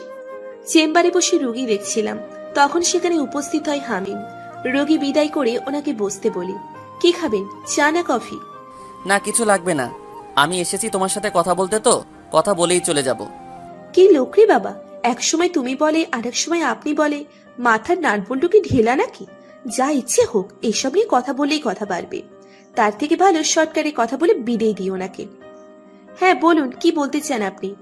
আমার মায়ের হাতে তো বেশি সময় নেই, তাই উনি চাইছে কাল পরশুর মধ্যে বিয়েটা যাতে হয়ে যায়। বাবা বলেছে আমাকে। আমি জানি তুমি এসবের জন্য প্রস্তুত নও, কিন্তু তারপরও আমি স্বার্থপরের মতো আমার মার শেষ ইচ্ছেটা পূরণ করার জন্য তোমার কাছে অনুরোধ করছি, রাজি হয়ে যাও। আমার মা তোমাকে দেখে মনে করছে তুমি সঠিক আমার জন্য, তুমি পারবে সারা জীবন আমার হাত ধরে একসাথে চলতে, তাই মায়ের শেষ ইচ্ছে হিসেবে তোমাকে নিজের ছেলের বউ হিসেবে পেতে চাইছে। আমি বুঝতে পারছি সবটা, কিন্তু আমি এখনই বিয়ে করতে চাইছি না। তারপরও একজন মৃত্যু পথযাত্রী মায়ের কথা ভেবে আমি বিয়েটা করব। সত্যি তুমি বিয়েটা করবে? করব। বুকের উপর থেকে একটা পাথর সরালে। আমি এখনই বাড়িতে গিয়ে মাকে জানাই, মা জানলে খুব খুশি হবে, আর বিয়ের আয়োজনও তো করতে হবে। তারপর উনি চলে যায়, আর আমি একটা দীর্ঘশ্বাস ফেলে কাজে মন দিই। আমাদের বিয়ে ঠিক করা হয় 1 সপ্তাহ পরে, কারণ আমার বাবা বলেছে একমাত্র মেয়ের বিয়ে তিনি ধুমধাম করে পালন করবে। তাই এই সময়টুকু নেওয়া, এর মাঝে সবকিছু ঠিকই চলছিল। কিন্তু একদিন হঠাৎ করে ওনার মা খুব অসুস্থ হয়ে পড়েন, আর ওনাকে হসপিটালে নিয়ে যাওয়ার পর ডাক্তার জানায় ওনার হাতে আর বেশি সময় নেই, যে কোনো সময় যা খুশি হতে পারে। আর তখন হামিমের মা আমার বাবাকে ডেকে পাঠায় ওনার কেবিনে। ভাই সাহেব, আমার সময় তো শেষ, কিন্তু শেষ সময়টুকু আমার ছেলেটার পাশে আপনার মেয়েকে দেখতে চায় পুত্রবধূ হিসাবে। আপনি প্লিজ আমার এই ইচ্ছাটা পূরণ করুন, নয়তো মরেও শান্তি পাবো না। আপা আপনি এভাবে বলবেন না, আমি এক্ষুনি ওদের বিয়ের ব্যবস্থা করছি। অতঃপর আমাদের সেদিনই বিয়ে হয়ে যায় পারিবারিকভাবে। তার পরের দিনই ওনার মা মারা যায়। উনি খুব ভেঙে পড়েন, আমাকে জড়িয়ে ধরে সেদিন হাউ মাউ করে কেঁদেছিলেন। কিন্তু সেখানে কোথাও তখন নীলা আপুর ছায়াও দেখিনি। ওনার মৃত্যুর খবর শুনেও আসেননি আপু। এতে আমি খুব অবাক হই, কিন্তু পরে জানতে পারি আপু দেশের বাহিরে ছিলেন, তাই আসতে পারেননি। এভাবে কেটে যায় আরো কয়েকদিন। আমাদের বিয়ের 17 দিন চলছে এখন। হামিম এখন আমাদের বাড়িতেই থাকে, তবে উনি এক রুমে আর আমি আর এক রুমে। বাবা হামিমকে একা কিছুতেই ওই বাড়িতে থাকতে দিবেন না, তাই এখানে রেখে দেওয়া। আমি মাঝে মধ্যে হসপিটাল থেকে ওনার রুমে গেলে আমার সাথে কথা বলতো, খুব স্বাভাবিকভাবেই। আবার উনিও আমার সাথে কথা বলার জন্য আমার রুমে যেতেন, আর বাড়ির কারোর সাথেই তেমন কথা বলতেন না। একদিন হসপিটাল থেকে বাড়িতে এসে ফ্রেশ হয়ে ওনার রুমে যাওয়ার সময় শুনতে পাই উনি কারোর সাথে ফোনে কথা বলছেন। কেসটা অ্যাক্সিডেন্ট কেস হিসেবে চালিয়ে দাও, আর আহমেদ কোম্পানি যে সকল শ্রমিক মারা গেছে, কোমায় আছে, তাদের পরিবারের সাথে কথা বলো যে তাদের প্রত্যেককে 2 লক্ষ টাকা করে দেয়া হবে ক্ষতিপূরণ হিসেবে। আমি যেটা বলেছি সেটাই হবে, আর যা প্রমাণ আছে সব নষ্ট করে দাও। কথাগুলো শুনে আমার দুনিয়া থমকে যায়। এতগুলো মানুষের মৃত্যু উনি টাকা দিয়ে সব ঠিক করতে চাইছে? কত টাকা ঘুষ দিয়েছে আহমেদ কোম্পানির মালিক আপনাকে? ঘরে ঢুকতে ঢুকতে কথাটা বলি আমি, আর উনি অবাক চোখে আমার দিকে তাকায়। কি বলছো এসব? ঘুষ দিয়েছে মানে? এইমাত্র তো বললেন সেদিনের আহমেদ কোম্পানিতে ঘটা সেই ঘটনাকে অ্যাক্সিডেন্ট কেস হিসেবে চালিয়ে দিতে, আর সব প্রমাণ নষ্ট করে দিতে। আমার কথা? চুপ, একদম চুপ। আমি আপনার সাথে কোনো কথাই বলতে চাই না। আপনি খুব খারাপ একটা মানুষ, চলে যান এখান থেকে। আমি আপনার মুখ দ্বিতীয়বারও দেখতে চাই না। আমি আপনার নামে পুলিশ কেস করব, আর সেই সব শ্রমিকদের ন্যায় পাইয়ে ছাড়বো। আমি গেলে আমার সাথে তুমিও যাবে এই বাড়ি থেকে, কারণ তুমি আমার স্ত্রী। মানি না আমি এই বিয়ে, আর না মানি স্বামী হিসেবে আপনাকে। আর আমি আপনার সাথে কোথাও যাব না, চলে যান এখান থেকে। বেশি বাড়াবাড়ি করছো কিন্তু তুমি। আমার রাগ উঠিও না, চুপচাপ আমার সাথে চলো। আমার হাত ধরতে গেলে আমি পিছনে সরে দাঁড়াই আর রেগে চিৎকার করে বলি, আপনার মতো স্বার্থপর মানুষের সাথে আমি কোথাও যাব না। বেরিয়ে যান এই বাড়ি থেকে, নয়তো আমি পুলিশ ডাকবো। তুমি কিন্তু চলে যান এখান থেকে। বেশ, চলে যাব, তবে মনে রেখো আমার দরজায় তোমার আসতেই হবে। তারপর উনি আমাকে আর কিছু না বলে বেরিয়ে যান ঘর থেকে, আর আমি কান্নায় ভেঙে পড়ি। ভাবতেও অবাক লাগছে, আমার স্বামী একজন অসৎ ব্যক্তি এতগুলো মানুষের মৃত্যুর ক্ষতিপূরণ দিয়ে কেসটা ধামাচাপা দিতে চাইছে। না, আমি এটা হতে দিব না। আমি ওদের ন্যায় পাইয়েই ছাড়বো। এমন মনস্থির করে আমি পুলিশের কাছে যাই, কিন্তু তারা পরিষ্কার করে জানিয়ে দেয় তারা এই কাজটা নিবে না। এসব নিয়ে কয়েকদিন খুব চেষ্টা করি, কিন্তু কোনো লাভ হয় না। তনয় স্যারকেও আমি আগেই সবটা জানিয়েছিলাম, উনি সবটা জানে। উনিও কম চেষ্টা করেনি, কিন্তু ফল শূন্য। একদিন ওনার সাথে কথা বলছিলাম কিভাবে সেই শ্রমিকদের ন্যায় পাইয়ে দিব, অপরাধীদের শাস্তি দিব। তখন সেখানে উপস্থিত হয় হামিম। হামিমকে দেখে আমি খুব অবাক হই। তখন, আপনি এখানে কেন এসেছেন? আপনাকে বলেছি না আমি আপনার মুখ দ্বিতীয়বার আমি দেখতে চাই না। তারপরও কেন এসেছেন এখানে আপনি? উনি আমার কথা শুনে মুচকি হেসে বলে ওঠে, কি কোনো কিছু করতে পারলে না তো? কোনো পুলিশ কেসটা নিল না তো? আপনি কিভাবে জানলেন এসব? আপনি কি তবে এসবের পিছনে রয়েছেন? একদম ঠিক, আমি এসবের পিছনে রয়েছি। আমি না চাইলে কোনো পুলিশ কেসটা নিবে না, আর না তুমি কোনো প্রমাণ হাতে পাবে। আপনি চাইছেনটা কি? এভাবে এতগুলো মানুষের ক্ষতি কেন করছেন আপনি? কেন অপরাধীদের শাস্তি পাইয়ে দিচ্ছেন না? আমাকে চাইছেন মানে? মানে হলো আমি চাইছি তুমি বউ সাজে আমার সাথে আমার বাড়িতে যাবে, এবং আজ থেকে সেটাই হবে তোমার নিজ বাড়ি। আমি যাব না আপনার সাথে, আর খুব শীঘ্রই আপনি ডিভোর্স পেপার পেয়ে যাবেন। তুমি যদি আমার সাথে যাও তবে 1 মাসের মধ্যে তোমাকে আমি সমস্ত প্রমাণ হাতে দিব। কে কেন কিভাবে ওই শ্রমিকদের সাথে অমন করেছে সেসব তোমার হাতে পেয়ে যাবে। তবে তোমাকে কথা দিতে হবে তুমি আমার বাড়িতেই থাকবে নিজ ইচ্ছেতে। আমি কিছুক্ষণ এক মনে ভেবে উত্তর দিই, ঠিক আছে যাব আমি, তবে আজ নয়, কয়েকদিন পর। ঠিক আছে, সমস্যা নেই, তবে চালাকি করতে চেও না। তারপর উনি চলে আসে সেদিন, আর আমি নিজের মনের সাথে যুদ্ধ করে যাওয়ার জন্য প্রস্তুত হই। 1 মাসের ব্যাপার, সেটা দেখতে দেখতেই চলে যাবে। প্রমাণগুলো হাতে পেলেই আমি চলে আসব। আমার এই কাজে অনেকগুলো মানুষ ন্যায় পেয়ে যাবে, এমনটা ভেবে আমি রাজি হই ওনার বাসায় যাব।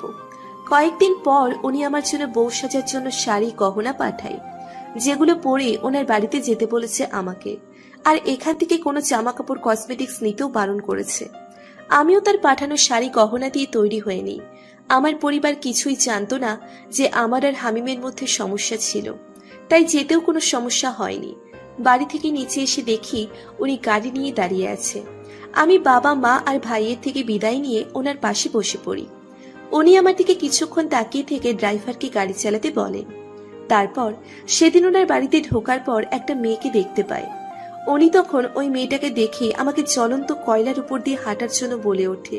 কথাটা শুনে খুব অবাক হয়েছিলাম, কারণ আমাদের মধ্যে তেমন কিছুই হয়নি যে স্ত্রী হিসেবে মেনে নেবেন না। উল্টে তিনি জোর করে আমাকে এখানে নিয়ে এসেছে। পরে ওদের কথাতে বুঝতে পারি মেয়েটা ওনার বড় বোন। আর সেদিন ওনার বোন বলেছিল ওনার বাবা মা ছোট থাকতে মারা গেছিল।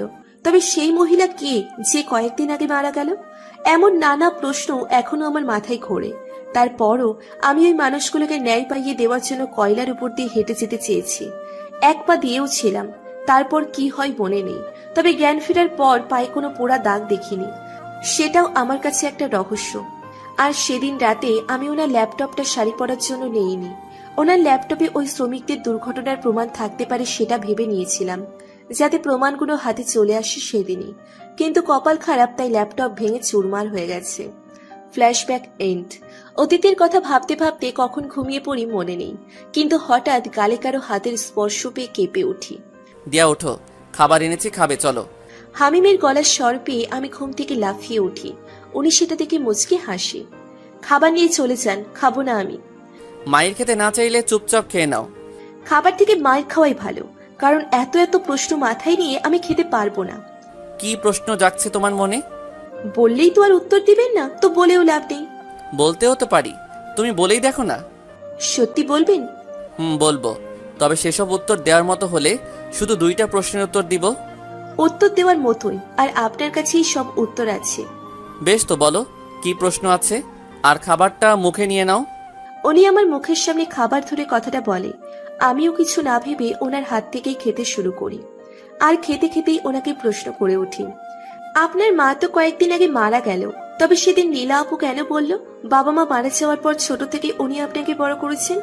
উনি হঠাৎ আমাকে খাইয়ে দেওয়া বন্ধ করে এক দৃষ্টিতে আমার দিকে তাকিয়ে রইল। আমি ওই দৃষ্টির মানে বুঝলাম না, তবে বেশ কিছুক্ষণ পর উনি বলে উঠল, কয়েকদিন আগে যিনি মারা গেছে উনি আমার মা নন। ওনাকে আমি বৃদ্ধাশ্রম থেকে নিয়ে এসে মায়ের আসনে বসিয়েছি 2 বছর আগে। ছোট থাকতে মা বাবা মারা যান, প্রথম বাবা তারপর মা। আমার মাকে আমি বড্ড বেশি ভালোবাসতাম, তাই মা মারা যাওয়ার পর মায়ের মৃত্যুটা আমাকে বড্ড বেশি আঘাত করে। তখন নিজেকে মানিয়ে নিতে চেয়েছিলাম, কিন্তু কোনোভাবেই পারছিলাম না। আপু আমাকে খুব ভালোবাসে, আপু আমাকে আগলে রাখতো সব কিছু থেকে, কিন্তু তারপরও আমি নিজেকে মানিয়ে নিতে পারিনি। একদিন একটা কেসের তদন্ত করার জন্য বৃদ্ধাশ্রমে যাই, আর সেখানে গিয়ে ওনাকে দেখে আমার মায়ের কথা মনে পড়ে খুব। মনে হচ্ছিল আমার মা বুঝি এখানেই রয়েছে। আমি প্রায় সময়ই ওখানে যেতাম, গিয়ে দেখা করে আসতাম ওনার সাথে। এভাবে ওনার প্রতি আমার মায়া দিন দিন বাড়তে থাকে। তাই আমি ওনাকে আমার বাড়িতে নিয়ে এসে মায়ের আসনে বসাই। আর এসব কিছুতে আপুর আপত্তি ছিল, তাই উনি মারা যাওয়ার পরও ওনাকে দেখতে আসেননি। উনি কথাগুলো বলার সময় চোখে পানি টলমলো করছিল। আমারও চোখের করে পানি জমেছে। উনি নিজেকে সামলে আমার মুখের সামনে খাবার ধরে। আমিও ওনার দিকে তাকিয়ে খাবারটা খেয়ে নিই চুপচাপ। আরেকটা প্রশ্ন করতে পারবে? তাড়াতাড়ি করো, নয়তো আর উত্তর পাবে না। আমি ওনার কথা শুনে ভুলেই গিয়েছিলাম যে 2টা প্রশ্ন করতে পারবো। ওই দিন আমাকে জ্বলন্ত কয়লার উপর দিয়ে হেঁটে যেতে কেন বলেছিলেন?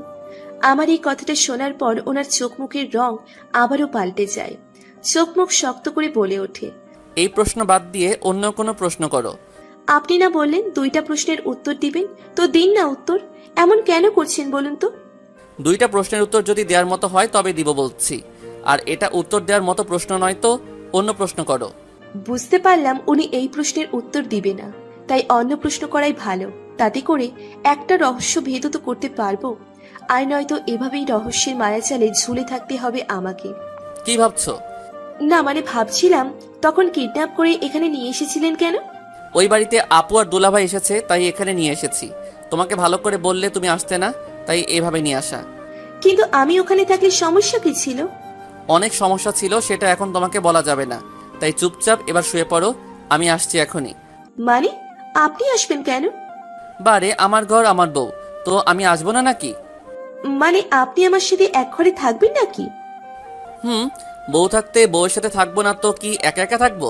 আর এতদিন বিয়ে করার পরও একা থেকেছিলাম, কারণ বউ শ্বশুর বাড়িতে ছিল। কিন্তু এখন তো তুমি আমার বাড়িতেই, আর গত রাতে একা শুতে দিয়েছি বলে যে আজও একা শুতে দিব এতটাও ভালো আমি নই। তাই আজ আমি তোমার সাথেই থাকবো, আর তুমি থাকবে আমার বুকে। হা হা হা হা। না, আমি ঘুমাবো না আপনার সাথে। আস্তে চিল্লাও, কানের পর্দা ফেটে যাওয়ার উপক্রম। আমি শুবো না আপনার সাথে, চলে যান এখান থেকে। তোমার শুতে হবে না, আমি শুবো তোমার সাথে। কথাটা বলে উনি ঘর থেকে চলে যায়, আর আমি তাড়াতাড়ি বিছানা থেকে উঠে দরজা লাগিয়ে দিই, আর হাঁপ ছেড়ে নিশ্চিন্ত মনে হাত পা ছড়িয়ে শুয়ে পড়ি। হঠাৎ মাঝরাতে কারো গরম নিঃশ্বাসে ঘুম ভেঙে যায় আমার। আমি ধীরে ধীরে চোখ খুলে আমার উপর হামিমকে দেখে খুব জোরে একটা চিৎকার দিই। হামিম আমার চিৎকারে লাফিয়ে ওঠে শোয়া থেকে। উনি ওঠার সাথে সাথে আমিও খাট থেকে নেমে নিচে দাঁড়াই। উনি ঘুম ছড়ানো কণ্ঠে বলে ওঠে, এইভাবে চিৎকার কেন করলে? আমি ওনার কথার কোনো উত্তর না দিয়ে দরজার দিকে তাকিয়ে দেখি দরজা লাগানো। দরজা তো আমি তখন ভালো করেই লাগিয়েছি, তারপরও উনি ভিতরে আসলো কিভাবে? কি হলো, এভাবে চুপ করে দাঁড়িয়ে আছো কেন? বলবা তো কেন এভাবে চিৎকার করলে? আপনি এখানে কিভাবে এলেন? উড়ে এসেছি। মজা করছেন নাকি সত্যি? দেখুন, মজা করলে একদম মজা করবেন না, বলে দিচ্ছি। সত্যি করে বলুন, আপনি মানুষ না জিন? আমার শেষের কথাটা শুনে উনি বড় বড় চোখ করে তাকায় আমার দিকে। উনি আমার কথায় এতটাই অবাক হয়েছে চোখ যেন বেরিয়ে আসবে। আমি আপনাকে ভয় পাই না একদমই। তাড়াতাড়ি বলুন, আপনি কে? কিভাবে এই ঘরে এলেন? নয়তো ভালো হবে না। একটা থাপ্পড় দিয়ে না সব দাঁত ফেলে দিব। যে কটা দাঁত পোকা খাইছে সেসব দাঁতও পড়ে যাবে থাপ্পড় দিলে। ওনার কথা শুনে আমার হাত আপনা আপনি বাম গালে চলে যায়। যা বাবা, এটা উনি জানলো কেমনে? কথা বলার সময় তো ওই দাঁতগুলো দেখা যায় না, তবে উনি জানলো কেমনে? আল্লাহ, এটা নিশ্চয়ই কোনো জিন ভূত হবে। আল্লাহ বাঁচাও, ভূত! কথাটা চিৎকার করে বলেই একটা দৌড় দিয়ে দরজার কাছে গিয়ে দরজা খুলে আর আরেক দৌড়ে একদম নিচে চলে যায়। আর নিচে এসে দেখি আমার সামনে মলি, কিন্তু আমরা তো বাড়িতে না, এটা তো অন্য একটা বাড়ি। এই বাড়িতে মলি এলো কিভাবে? কিন্তু সেসব প্রশ্ন গুরুত্ব না দিয়ে আমি মলিকে চাপটে ধরি। আপামনি, কি হয়েছে? আপনি এইভাবে চিল্লাইতেছেন কেন? আমি মলিকে ভয় ভয় বলে উঠি, মলি, ভূত আছে আমার ঘরে, দরজা বন্ধ থাকার পরও ভিতরে চলে গেছে। আমার কথা শুনে মলি ঠক ঠক করে কাঁপাকাঁপি শুরু করে দিয়েছে। আপামনি, হাসতে কইছেন আপনি? এইখানে ভূত আছে। মাসখানিক আগে আমারেও দেখা দিছিল সাদা একটা ভূত। মলির কথা শুনে আমার এবার বেশি ভয় করছে। আমাদের কথার মাঝেই হামিম রূপী সেই ভূত নিচে নেমে আসে, একদম আমার সামনে দাঁড়ায় বুকে হাত গুছে। ওনাকে আমার এত সামনে দেখে আমি উল্টে দৌড় দিই, কিন্তু বেশি দূর যেতে পারিনি। তার আগেই উনি আমাকে কোলে তুলে নেয়। হঠাৎ এরকম হওয়াতে আমি আরো বেশি ভয় পেয়ে যাই। মলি বাঁচাও, আমাকে, ভূত! আমার কথা শুনে মলিও জোরে ভূত বলে মাটিতে লুটিয়ে পড়ে। আমি চোখ বড় বড় করে একবার মলির দিকে তাকাই, তো একবার হামিম রূপী ভূতটার দিকে তাকাই। উনি একটা দীর্ঘশ্বাস ফেলে আমাকে কোল থেকে নামায়। আমি দৌড় দিতে গেলে আমার হাতটা ধরে রাখে। আমি হাত মোচড়ামুচড়ি করছি ছাড়াবার জন্য, কিন্তু একটা ভূতের কাছে আমার শক্তি নগণ্য। উনি পকেট থেকে ফোনটা হাতে নিয়ে কাউকে ফোন লাগায়। সেটা দেখে আমি আরো বেশি অবাক হয়ে যাই। ভূত কি ফোনও চালায়? ডিজিটাল বাংলাদেশে কি ডিজিটাল ভূতেরও উৎপত্তি হলো নাকি? আমি এসব ভাবছি, আর উনি এর মাঝে ফোনটা রেখে আমাকে আবারও কোলে তুলে নেয়। আমি কোল থেকে নামার জন্য ধস্তাধস্তি করে চলেছি, কিন্তু নামতে পারছি না। উনি ঘরে এসে আমাকে খাটে বসিয়ে দরজা বন্ধ করে দেয়। দেখুন, আমি কিন্তু কোনো ভূতের কোনো ক্ষতি করি নাই। আমাকে ছেড়ে দেন প্লিজ, আর আমার জামাইটাকেও ফিরিয়ে দেন প্লিজ। জামাই? আমার জামাইয়ের রূপ ধরে আসছেন, নিশ্চয়ই আমার একমাত্র ডাইনোসর জামাইটাকে কোথাও রেখে এসেছেন, নয়তো আমি এত চিৎকার করলাম উনি এলো না কেন? প্লিজ আমার জামাইকে ফিরিয়ে দেন। চুপ, একদম চুপ, স্টুপিড কোথাকার। ভূত বলতে কিছু নেই, তাই এমন বোকা বোকা কথা আরেকবার বললে এমন থাপ্পড় দিব যে ভূত বলতে কোনো ওয়ার্ড আছে সেটাই ভুলে যাবে। আমাকে তোমার কোন অ্যাঙ্গেলে ভূত মনে হয়? Answer me. চুপ করে থাকবা না? ওনার ধমকে আমি এবার ভ্যা ভ্যা করে কেঁদে ফেলি। উনি হক চকিয়ে উঠে আমার কান্নার আওয়াজে, শাহরুখ কেঁদো না, আর ধমক দিব না, তুমি শান্ত হও, কেঁদো না। শাহরু শব্দটা শুনে মনের ভিতর কেমন যেন একটা ভালো লাগা কাজ করলো। আমি কান্না ভুলে ওনার দিকে ফেল ফিলিয়ে তাকিয়ে আছি, আর উনি আমার চোখের পানি মুছে দেয়। তুমি এমন বোকা বোকা কথা বলছিলে, তার জন্যই তো এইভাবে ধমক দিতে হলো আমার, আর তোমাকে কাঁদতে হলো। আমি কোনো জিন কিংবা ভূত নই, আমি হামিম, তোমার একমাত্র স্বামী। আর রুমে আসার জন্য কি ভূত হতে হয় নাকি? বারান্দা আর এক্সট্রা চাবি আছে কি করতে? আল্লাহ বলুন, উনি মুচকি হেসে বলে ওঠে। আল্লাহ? হাতটা দিন আপনার। হাত দিয়ে কি করবা? দিন তো। তারপর উনি হাত দিলে আমি ওনার নখে চাপ দিয়ে ধরি। উনি ব্যথায় আউচ করে ওঠে, আর আমি বিশ্ব জয় করা হাসিতে মেতে উঠি। আমি এখন শিওর উনি কোনো জিন ভূত নয়, আমার একমাত্র স্বামী উনি। ব্যথা দিলা কেন? ব্যথা পেলেন বলেই তো শিওর হলাম আপনি কোনো জিন কিংবা ভূত নন। মানে হলো, ছোট থাকতে মামার বাসায় গেলে নানু বলতো ভূত জিন ধরলে নাকি হাতের নখে চাপ দিলে ব্যথা পায় না, তাই সেই টেকনিকটাই এখন ব্যবহার করলাম। উনি আমার মাথায় একটা ঠোকা মেরে বলে ওঠে, পাবনার পলাতক পাগল একটা। আমি ওনার কথায় তেলে বেগুনে চলে উঠি। এই, আপনি কাকে পাবনার পাগল বলছেন? হ্যাঁ, ঘুষি দিয়ে না একদম নাক বোঝা করে ফেলবো। তুমি পাবনার পাগল, আর দাও একটা ঘুষি, দেখি তোমার কত শক্তি। ওনার কথা শুনে দমে যায়, কারণ যতই হোক কেউ তাকে মারতে বলে মারা যায় না। তাই আমি চুপ করে বসে আছি, কিন্তু হঠাৎ করে মনে পড়ে যায় উনি তো আমার উপরে ছিল তখন, কিন্তু কেন তখন ওভাবে শুয়েছিল? এই মিয়া, আপনি তখন আমার উপরে শুয়েছিলেন কেন? কোনো কুমতলবে তখন এমন করেছেন? দেখছিলাম তোমার কয়টা দাঁত পোকায় খেয়েছে। এই তুমি না একজন ডাক্তার, ডাক্তার হয়ে নিজের দাঁতের এহাল কেন? দেখুন, একদম দাঁত দিয়ে কথা বলবেন না। আমার দাঁত যথেষ্ট সুন্দর, ঠিক আছে? সেটা তো দেখতেই পারছি। ধ্যাত, আপনার সাথে কথা বলে কোনো ফায়দা নেই। যান এই ঘর থেকে, ঘুমাবো আমি। আপনার সাথে কথা বললেই কথা বাড়বে। আর রাত পার হয়ে সকাল হয়ে যাবে। আমি এই ঘর থেকে কোথাও যাচ্ছি না। আমি আজ থেকে তোমার সাথে একই রুমে থাকবো। খেলবো না, তোকে থাকবো না আমি আপনার সাথে। বের হন এই ঘর থেকে। উনি আমার কথায় পাত্তা না দিয়ে আমাকে এক হাতে জড়িয়ে ধরে কিছুটা ধাক্কা দিয়ে বেডে ফেলে দেয়। আর উনি আমার পাশে শুয়ে পেছন থেকে এক হাত আমার গলায় আর এক হাত পেটে রেখে শুয়ে পড়ে। ওনার ছোঁয়ায় কেঁপে উঠি আমি। আর উনি মুচকি হেসে আমার কপালে একটা চুমু দিয়ে চোখ বন্ধ করে শুয়ে পড়ে। আমি ওনার আলতো ছোঁয়ায় একদম ফ্রিজড হয়ে যায়। কি হলো এটা? কি করলো এটা? সকালে কারো চিৎকারে ঘুম ভাঙে আমার।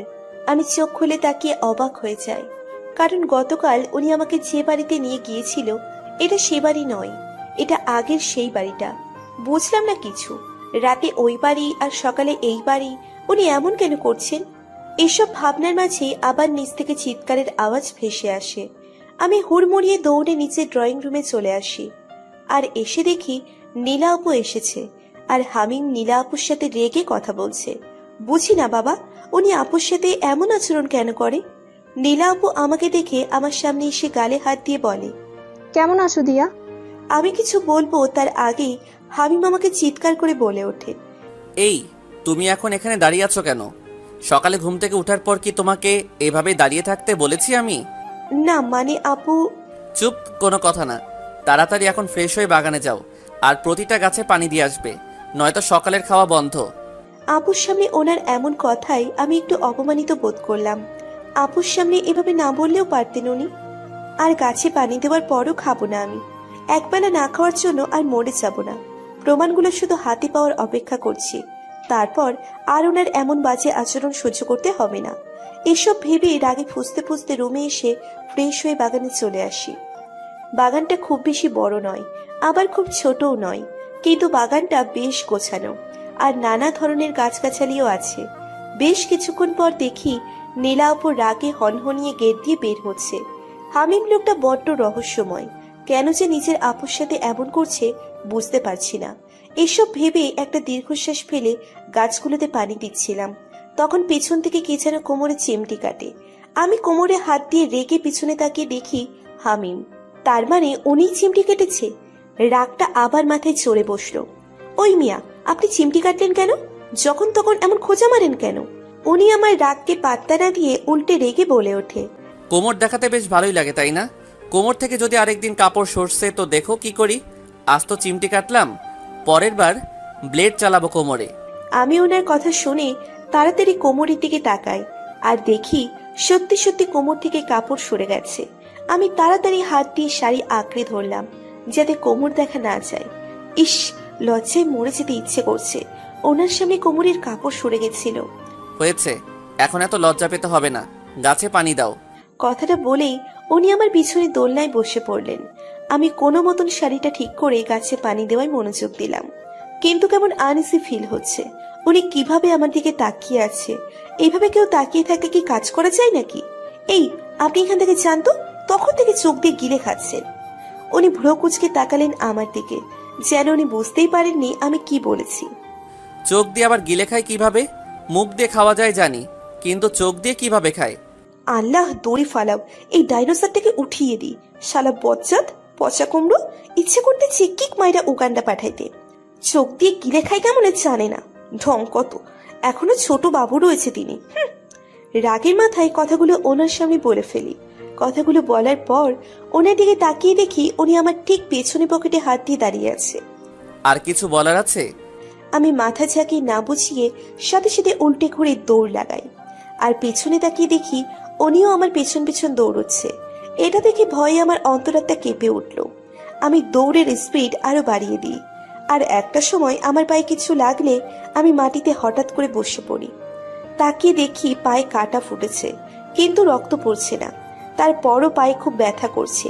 আমি কাঁটাটা টান দিয়ে উঠিয়ে ফেলি, সাথে সাথে রক্ত পড়া শুরু হয়, আর ব্যথায় চোখ দিয়ে এক ফোঁটা জল গড়িয়ে পড়ে।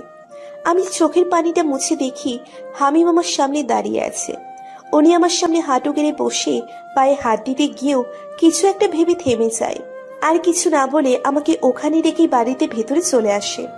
ওনার এমন কাজে কেন যেন খুব খারাপ লাগছে। তারপরও আমি এটা নিয়ে বেশি না ভেবে উঠে দাঁড়াই। আর স্বাভাবিকভাবেই হেঁটে চলেছি। পায়ে যে কাটা ফুটেছে তার বিন্দুমাত্র প্রভাব আমার উপরে পড়েনি। এমন ভাব করে রুমে এসে একটা শাড়ি নিয়ে ওয়াশরুমে গিয়ে শাওয়ার নিয়ে রেডি হয়ে হসপিটালে যাওয়ার জন্য বেরিয়ে পড়ি। এতটা সময়ে ওনাকে কোথাও দেখতে পাইনি, এতে খারাপ লাগলেও পাত্তা দিলাম না। হসপিটালে পৌঁছানোর পরপরই একটা কল আসে, একটা পেশেন্ট দেখার জন্য তার বাড়িতে যেতে হবে। সে নাকি খুবই অসুস্থ, তাই হসপিটাল থেকে বেরিয়ে পড়ি রোগী দেখার জন্য। পেশেন্টের বাড়ির ঠিকানা অনুযায়ী একটা ফ্ল্যাটের সামনে আসি আর কলিং বেল বাজাই। কিছুক্ষণের মধ্যেই একটা মহিলা দরজা খুলে দিয়ে আমাকে ভেতরে নিয়ে যায়, কিন্তু সেখানে গিয়ে আমি খুব বেশি অবাক হয়ে যাই, কারণ হামিম রয়েছে এখানে। আমি ভ্রু কুচকে তাকালে উনিও ভ্রু কুচকায়। আমি পেছন ফিরে সেই মহিলাকে কিছু জিজ্ঞেস করব, কিন্তু দেখি সেই মহিলা নেই আর ঘরের দরজাটাও বন্ধ। এসব কি হচ্ছে বুঝতে পারছি না আমি। আপনি এখানে কেন? আর পেশেন্ট কোথায়? আমারও একই প্রশ্ন, তুমি এখানে কেন? আর কোন পেশেন্টের কথা বলছো? আমাকে তো ফোন করা হয়েছিল কে নাকি খুব অসুস্থ, দেখতে যেতে, আর বাড়ির ঠিকানা দিয়ে দেয়। ভুল ঠিকানায় আসেনি তো? আমি এবার আমার ফোনে মেসেজ চেক করে দেখি ঠিকানা ঠিকই আছে। ঠিকানা তো ঠিকই আছে, ভুল ঠিকানায় তো আমি আসিনি। কিন্তু আপনি এখানে কেন? এমনি। এমনি মানে? কেন এসেছেন? এটা কার বাসা? আর রোগী কোথায়? বড্ড বেশি প্রশ্ন করছো তুমি। তুমি জানো না আমার যা করতে মন চাই তাই করি, আর তার কৈফিয়ত কাউকে দেই না। চুপ করে এখানে বসে থাকো, খালি বেশি কথা। ওকে, থাকুন আপনি এখানে, আমি গেলাম। কথাটা বলে বেরিয়ে আসতে নিলেই উনি হাত টেনে খাটে বসিয়ে দেয় আমাকে, আর আমার সামনে নিচে বসে আমার পা ওনার হাঁটুর উপর রাখে। আমি পা সরিয়ে নিতে চাইলে উনি সরাতে দেয় না। উনি পকেট থেকে কিছু একটা বের করে হাতে দিয়ে আমার দুই পায়ে একটা ঔষধ লাগিয়ে দেয়। পায়ে কি লাগালেন ওটা? ঔষধ? তখন পায়ে কাটা ফুটেছিল তার জন্য। এক পায়ে কাটা ফুটেছে, দুই পায়ে না। জানি, কিন্তু এটা খেয়াল নাই কোন পায়ে ফুটেছে, তাই দুই পায়ে লাগিয়ে দিলাম। এখন এমন কেয়ার করার কারণ কি? তখন তো দেখেও না দেখার ভান করে চলে আসলেন, তবে এখন এত কেয়ারিং হাজবেন্ডের রোল পালন করছেন কেন? তার কৈফিয়ত তোমাকে দিব না? কথাটা বলেই দরজায় 3টে টোকা মারেন আর কেউ দরজা খুলে দেয়। উনি বেরিয়ে যায় রুম থেকে, আর আমার মাথায় কিছু ঢুকছে না। এত রহস্যের মানুষ কিভাবে হয়? পুরোই রহস্যের গোডাউন। হসপিটাল থেকে বাড়ি ফিরে সোজা হামিমের রুমে চলে যায়। গিয়ে দেখি উনি ল্যাপটপে কাজ করছেন। আমি রেগে ওনার সামনে দাঁড়াই। আহমেদ কোম্পানিটা তবে নীলা আপুদের? আর এসব কিছুর পিছনে তবে নীলা আপু আর তার হাজবেন্ড জড়িত, তাই না? ওনার কোনো ভাবান্তর হলো না, এমন ভাব করছেন যেন এটা হওয়ারই ছিল। চুপ করে না থেকে উত্তর দিন। তোমার স্যার তো জানালোই, তো এখন আমাকে এসব প্রশ্ন কেন করছো? আপনাকে এসব প্রশ্ন করছি কারণ আমি সবটা আপনার থেকে জানতে চাইছি। তবে শুনো, যা জানো তুমি সবটাই সত্যি। এসবের পিছনে আপু আর তার হাজবেন্ড জড়িত। আহমেদ কোম্পানিটা আপুদেরই, আর কোম্পানিতে ওই বিষাক্ত গ্যাস ওরাই দিয়েছিল, যাতে করে শ্রমিকদের ওই অবস্থা হয়েছে। কেন এসব করলো ওরা? কেন এতগুলো মানুষের ক্ষতি করলো? শ্রমিকদের সাথে বেতন নিয়ে ঝামেলা হয়েছিল, তাই ওরা এমন করেছে। আর ওরা তো ওদের শাস্তিও পেয়েছে, পুলিশ ওদের গ্রেফতারও করেছে। জানি আমি, কিন্তু আপনি এসব লুকিয়েছিলেন কেন? উনি মুচকে হেসে বসা থেকে উঠে আমার সামনে দাঁড়ায়। আমি ভ্রু কুচকে ওনার থেকে কয়েক কদম পিছিয়ে যাই। আমি তো লুকাতে চাইনি, তুমি বাধ্য করেছো। আমি বাধ্য করেছি মানে? তুমি তো সেদিন আমার ফোনে বলা কয়েকটা কথা শুনে ভুল বুঝে প্রতিবাদী হয়ে উঠলে, তাই আমাকে তোমার থেকে অনেক কিছু লুকাতে হয়েছে। এমন হেয়ালি না করে সোজাসুজি উত্তর দিন। সেদিন ফোনে আমি অন্য একটা কেস নিয়ে আলোচনা করছিলাম। আমার জুনিয়র অফিসার কিশোর ওই দিন একটা কাজ সেরে বাড়ি ফিরছিল, তখন দেখতে পাই একটা মেয়েকে 2টা ছেলে জোরাজোরি করে গাড়িতে তুলছে। কিশোরের বুঝতে বেশি সময় লাগেনি যে ছেলেগুলো ভালো কোনো উদ্দেশ্য নিয়ে মেয়েটাকে নিচ্ছে না। সে গিয়ে আটকায়, কিন্তু তারা উল্টো কিশোরকে মারতে আসে, আর কিশোর বাধ্য হয়ে গুলি চালায়। যেখানে একজন মারা যায় আরেকজন পালিয়ে যায়। সেটা কিশোর আমার সাথে শেয়ার করলে আমি ওকে জানাই অ্যাক্সিডেন্ট কেস বলে চালাতে, আর যা প্রমাণ আছে সব নষ্ট করে দিতে। তবে ওই দিন যে বললেন শ্রমিকদের 2 লক্ষ টাকা ক্ষতিপূরণ দিতে? উনি হাসলেন। ওটা তো আমি এমনি বলেছি। ও আচ্ছা, বুঝতে পারছি। আর কোনো প্রশ্ন আছে কি তোমার? আপু আর ভাইয়াকে যে পুলিশ ধরে নিয়ে গেল, তাতে আপনার খারাপ লাগছে না? না, খারাপ লাগছে না। তারা তাদের কর্মফল পেয়েছে। এসব বাদ দিয়ে আর কিছু জানা থাকলে বলো। না, আর কোনো প্রশ্ন নেই। আমি ফ্রেশ হয়ে আসছি। আচ্ছা। আমি একটা শাড়ি নিয়ে ওয়াশরুমে চলে এলাম। ফ্রেশ হয়ে বের হয়ে দেখি উনি খাবার নিয়ে বসে আছেন। আপনি খাবার আনতে গেলেন কেন? আমি তো নিচে গিয়ে খেতে পারতাম। এমনি নিয়ে আসলাম, বসো খাবে। বুঝি না উনি এমন কেন, এই ভালো তো এই খারাপ। আমি সোফায় গিয়ে বসলে উনি আমার সামনে খাবার ধরে। আমি অবাক চোখে ওনার দিকে তাকাই। উনি চোখ দিয়ে ইশারা করে খেতে, কিন্তু আমি এক দৃষ্টিতে ওনার দিকেই তাকিয়ে আছি। এভাবে তাকিয়ে থাকলে পেট ভরবে না। ওনার কথায় থতমত খেয়ে যাই আমি, আর চোখ নামিয়ে খাবারটা খেয়ে নিই। উনি আমাকে খাইয়ে দিচ্ছে আর এক দৃষ্টিতে তাকিয়ে আছে। ওনার চোখে কিছু একটা প্রকাশ করতে চাইছে, কিন্তু সেটা আমি বুঝতে পারছি না। উনি আমাকে খাইয়ে দিয়ে নিচে খেয়ে নেয়। উনি প্লেট নিয়ে উঠতে গেলে আমি আস্তে করে বলে উঠি, সরি। উনি আমার দিকে ভ্রু কুঁচকে তাকায়। আপনাকে ভুল বুঝে অপমান করার জন্য আমি খুবই দুঃখিত, ক্ষমা করে দিবেন প্লিজ। উনি আমার কথার উত্তরে শুধু মুচকি হেসে আমার কপালে আলতো করে চুমু দিয়ে চলে গেলেন। আর হামিম প্লেটগুলো রান্নাঘরে রেখে বাগানে চলে আসে, আর এক মনে নিজের সাথে কথা বলে চলেছে। তোমাকে তো আমি সেই কবেই ক্ষমা করে দিয়েছি। খুব ভালোবাসি তোমাকে আমি, সেই প্রথম দেখাতেই ভালোবেসে ফেলেছিলাম। কিন্তু এতদিন আপুর জন্য তোমাকে কাছে টেনে নিতে পারিনি। তুমি যখন আমার ওই দিনের ফোনে কথা বলা শুনে ভুল বুঝো, সেই ভুলটা আমি সেদিনই ভাঙিয়ে দিতে পারতাম, কিন্তু আমার কাছে উপযুক্ত প্রমাণ ছিল না, তাই তোমার ভুলটাও ভাঙাতে পারিনি। আর সেটাই কাল হয়ে দাঁড়ায় তোমার। আপু যখন জানতে পারে তুমি ওদের বিরুদ্ধে প্রমাণ কালেক্ট করতে চাও, তখন থেকে তোমার ক্ষতি করার চেষ্টা করে চলেছে। তাই তোমাকে প্রমাণ দেওয়ার নাম করে আমার কাছে নিয়ে আসি। এখানে আপু তোমার ক্ষতি করতে পারবে না। তারপরও আপু আর দুলাভাই এখানে এসেছিল, কিন্তু আমি তোমাকে ওদের থেকে দূরে রেখেছি। হয়তো খুব খারাপ আচরণ করেছি, কিন্তু তার পিছনেও কারণ আছে। আমি যদি তোমার সাথে ভালো আচরণ করতাম ওদের সামনে, তবে আপু তোমাকে আমার দুর্বলতা বানিয়ে আমাকে থামিয়ে দিত আমার দায়িত্ব থেকে। এমনটা আপু করতে চেয়েছিল যাতে আমি কেসটা অ্যাক্সিডেন্ট কেস বলে চালাই, কিন্তু আপু পারিনি সেটা করতে। আমার রাগের কাছে হার মেনেছিল তখন। আর তুমি আসার পর তোমাকে আমার দুর্বলতা দেখালে আপু সেটা ব্যবহার করতো, যা আমি চাইনি, তাই এসব করা। কিন্তু শেষ হাসিটা আমিই হাসলাম। আমি তোমাকে সেফ রাখতে পেরেছি, এটাই আমার কাছে অনেক বেশি। আপু আর দুলাভাইয়ের থেকে এখন তোমার কোনো বিপদ নেই, তাই ওদের থেকে দূরে রাখার জন্য তোমার সাথে আর খারাপ আচরণ করতে হবে না আমাকে। এখন থেকে শুধু ভালোবাসবো, বলবো তোমাকে ভালোবাসি। কাল থেকে এক নতুন জীবন শুরু করব আমরা। হামিম কথাগুলো বলার সময় চোখ দিয়ে কয়েক ফোঁটা জল গড়িয়ে গড়িয়ে পড়ে। হামিম চোখটা মুছে নিজেকে স্বাভাবিক করে রুমে চলে আসে। রুমে এসে দেখে আদিয়া রুমে নেই। হামিম এবার ব্যালকনিতে যায়, আর গিয়ে দেখে আদিয়া কারোর সাথে কথা বলছে ফোনে। কিন্তু হামিম তোকে ফোন কিনে দেয়নি। তবে তবে কি সে নিজেই কিনেছে? হামিম আদিয়ার থেকে ফোনটা কেড়ে নেয়। আরে ফোনটা নিলেন কেন? দেখছিলেন তো কথা বলছি, দিন ফোনটা। এই ফোন কোথায় পেলে? কুড়িয়ে পাইছি।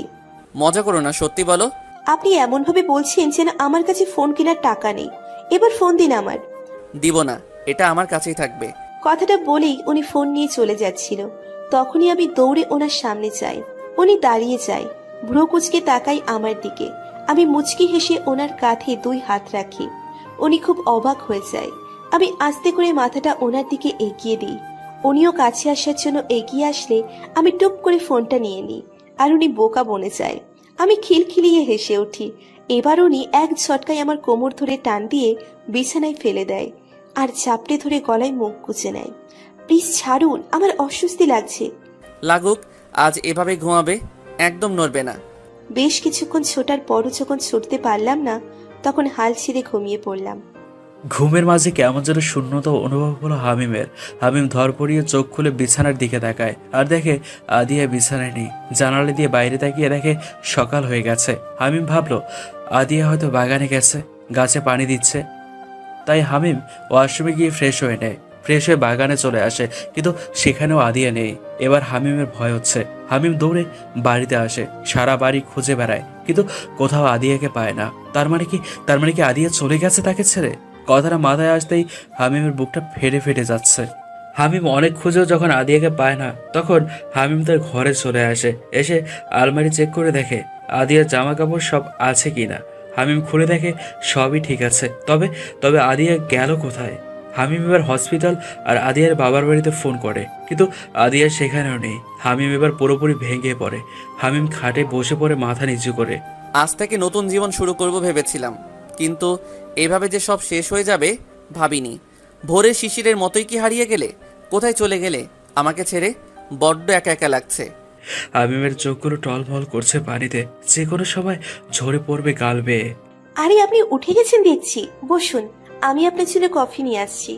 হামিম আদিয়ার গলার আওয়াজ পেয়ে মাথা তুলে তাকায়। আদিয়া রুমের বাইরে যাওয়ার জন্য পা বাড়ালেই হামিম ঝড়ের গতিতে আদিয়ার কাছে চলে যায় আর আদিয়াকে পেছন থেকে শক্ত করে চাপটে ধরে। আদিয়া এমন কিছুর জন্য একদমই প্রস্তুত ছিল না। কি করছেন? ছাড়ুন আমায়।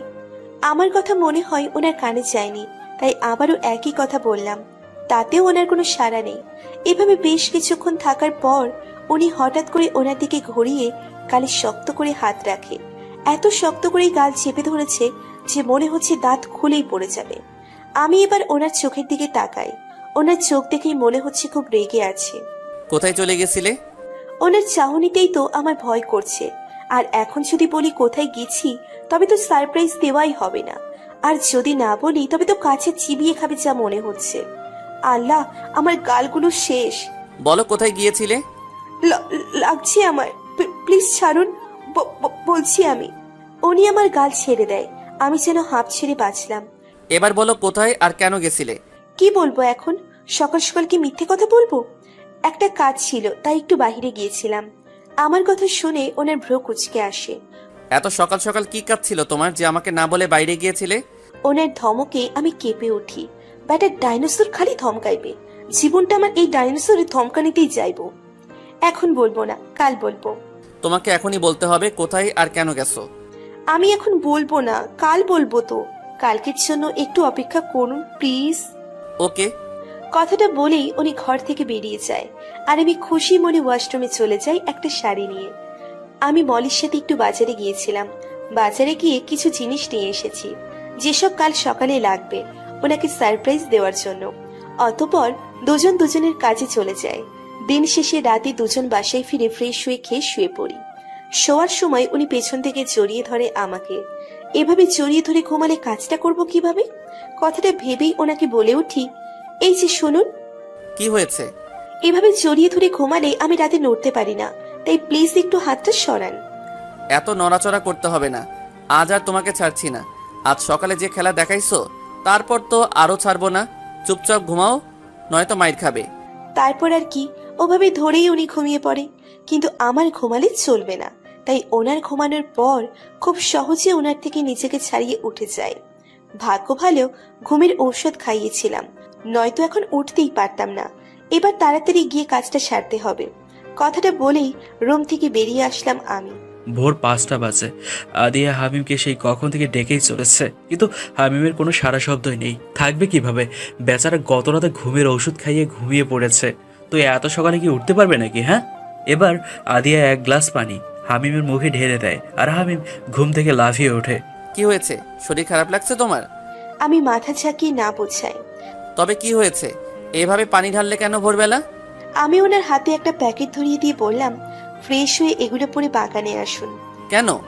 যেটা বলছি আপাতত সেটাই করুন, গেলে সবটা জানতে পারবেন। উঠুন তাড়াতাড়ি আর তৈরি হন জলদি। উনি আমার কথা মতো ওয়াশরুমে চলে যায় আর আমি অন্য একটা রুমে গিয়ে শাড়ি পরে বাগানে চলে যাই।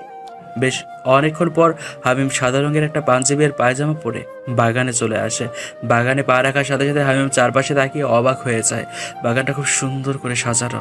বাগানের ঠিক মাঝখানে একটা উঁচু জায়গায় আদিয়া সুন্দর একটা শাড়ি পরে দাঁড়িয়ে আছে। হামিম মুচকি এসে সামনে এগোয় আর আদিয়া হামিমকে দেখে ছোটোখাটো একটা ক্রাশ খায়। আদিয়ার সামনে হামিম দাঁড়ালে আদিয়া হাত বাড়িয়ে হামিমকে উপরে তুলে নেয়। হামিমকে উপরে ওঠানোর পরপরই আদিয়া হামিমের হাতটা ধরে হাঁটু গেড়ে বসে পড়ে। হামিম অবাক চোখে আদিয়ার দিকে তাকায়। আপনার বাবুর আম্মু হতে চাই, দিবেন কি আমাকে সেই অধিকার? আদিয়ার কথা শুনে হামিম যেন বিশ্বাসই করতে পারছে না। হামিম অবাক দৃষ্টিতে তাকিয়ে রয়েছে আদিয়ার দিকে। আদিয়া আবারও বলে ওঠে, ভালোবাসি আপনাকে। হামিম এবার কোনো কিছু না বলে আদিয়ার সামনে হাঁটু গেড়ে বসে আদিয়াকে শক্ত করে জড়িয়ে ধরে। আদিয়া তার উত্তর পেয়ে গেছে। আদিয়াও হামিমকে জড়িয়ে ধরে। আদিয়া জড়িয়ে ধরলে হামিম আদিয়ার গালে হাত দিয়ে সারা মুখে ভালোবাসার পরশ এঁকে দেয়। আদিয়া চোখ বন্ধ করে হামিমের প্রতিটা স্পর্শ উপভোগ করছে। আমিও খুব খুব খুব বেশি ভালোবাসি তোমাকে। প্লিজ আমাকে কখনো একা করে দিও না, তাহলে আমি নিঃস্ব হয়ে যাব। তোমাকে ছাড়া আমার চলবে না। জানি আমি। পরশু রাতে আপনি বাগানে এসে যা বলেছেন সবটাই শুনেছি আমি। হামিম আদিয়ার দিকে অবাক হয়ে তাকালে আদিয়া বলে ওঠে, হ্যাঁ, আমি সবটা শুনেছি। আর তাই আজ আপনাকে আমার মনের কথা বলার সাহস পেয়েছি। আমিও আপনাকে ভালোবেসে ফেলেছি। আমাদের বিয়ে হওয়ার পরই ভালোবেসে ফেলি আপনাকে, কিন্তু ভয় বলতে পারিনি কখনো। আর কাল আপনার কথা শুনে আমি সাহস পেয়েই আজ মনের কথা বলে ফেললাম। উনি আবারও আমাকে শক্ত করে জড়িয়ে ধরে। এভাবে কিছুক্ষণ থাকার পর হামিম আমাকে ছেড়ে কোলে তুলে নেয়। আমি ওনার গলা জড়িয়ে ধরি। উনি আমাকে দোলনায় বসিয়ে আমার কোলে মাথা রেখে শুয়ে পড়ে। চুলে একটু হাত বুলিয়ে দাও না। আমি মুচকি হেসে ওনার চুলে হাত বুলিয়ে দিচ্ছি, আর উনি এক দৃষ্টিতে আমার দিকে তাকিয়ে আছে। আজকের এই ভোর আমার জীবনের বেস্ট একটা মুহূর্ত। কখনো ভুলবো না আজকের কথা আমি। ইস, সময়টা যদি এখানেই থেমে যেত কতই না ভালো হতো। আমি ওনার কথায় শুধু মুচকি হাসছি। উনি এবার বেশ আবেগ মিশ্রিত গলায় বলে ওঠে, সারা জীবন ভালোবেসে আমার হয়ে থেকো, আমিও ভালোবেসে তোমায় আমার করে রাখবো। আমি ওনার কথায় মুচকি হেসে ওনার কপালে একটা ভালোবাসার পরশ এঁকে দিই। হামিম তার উত্তর পেয়ে গেছে।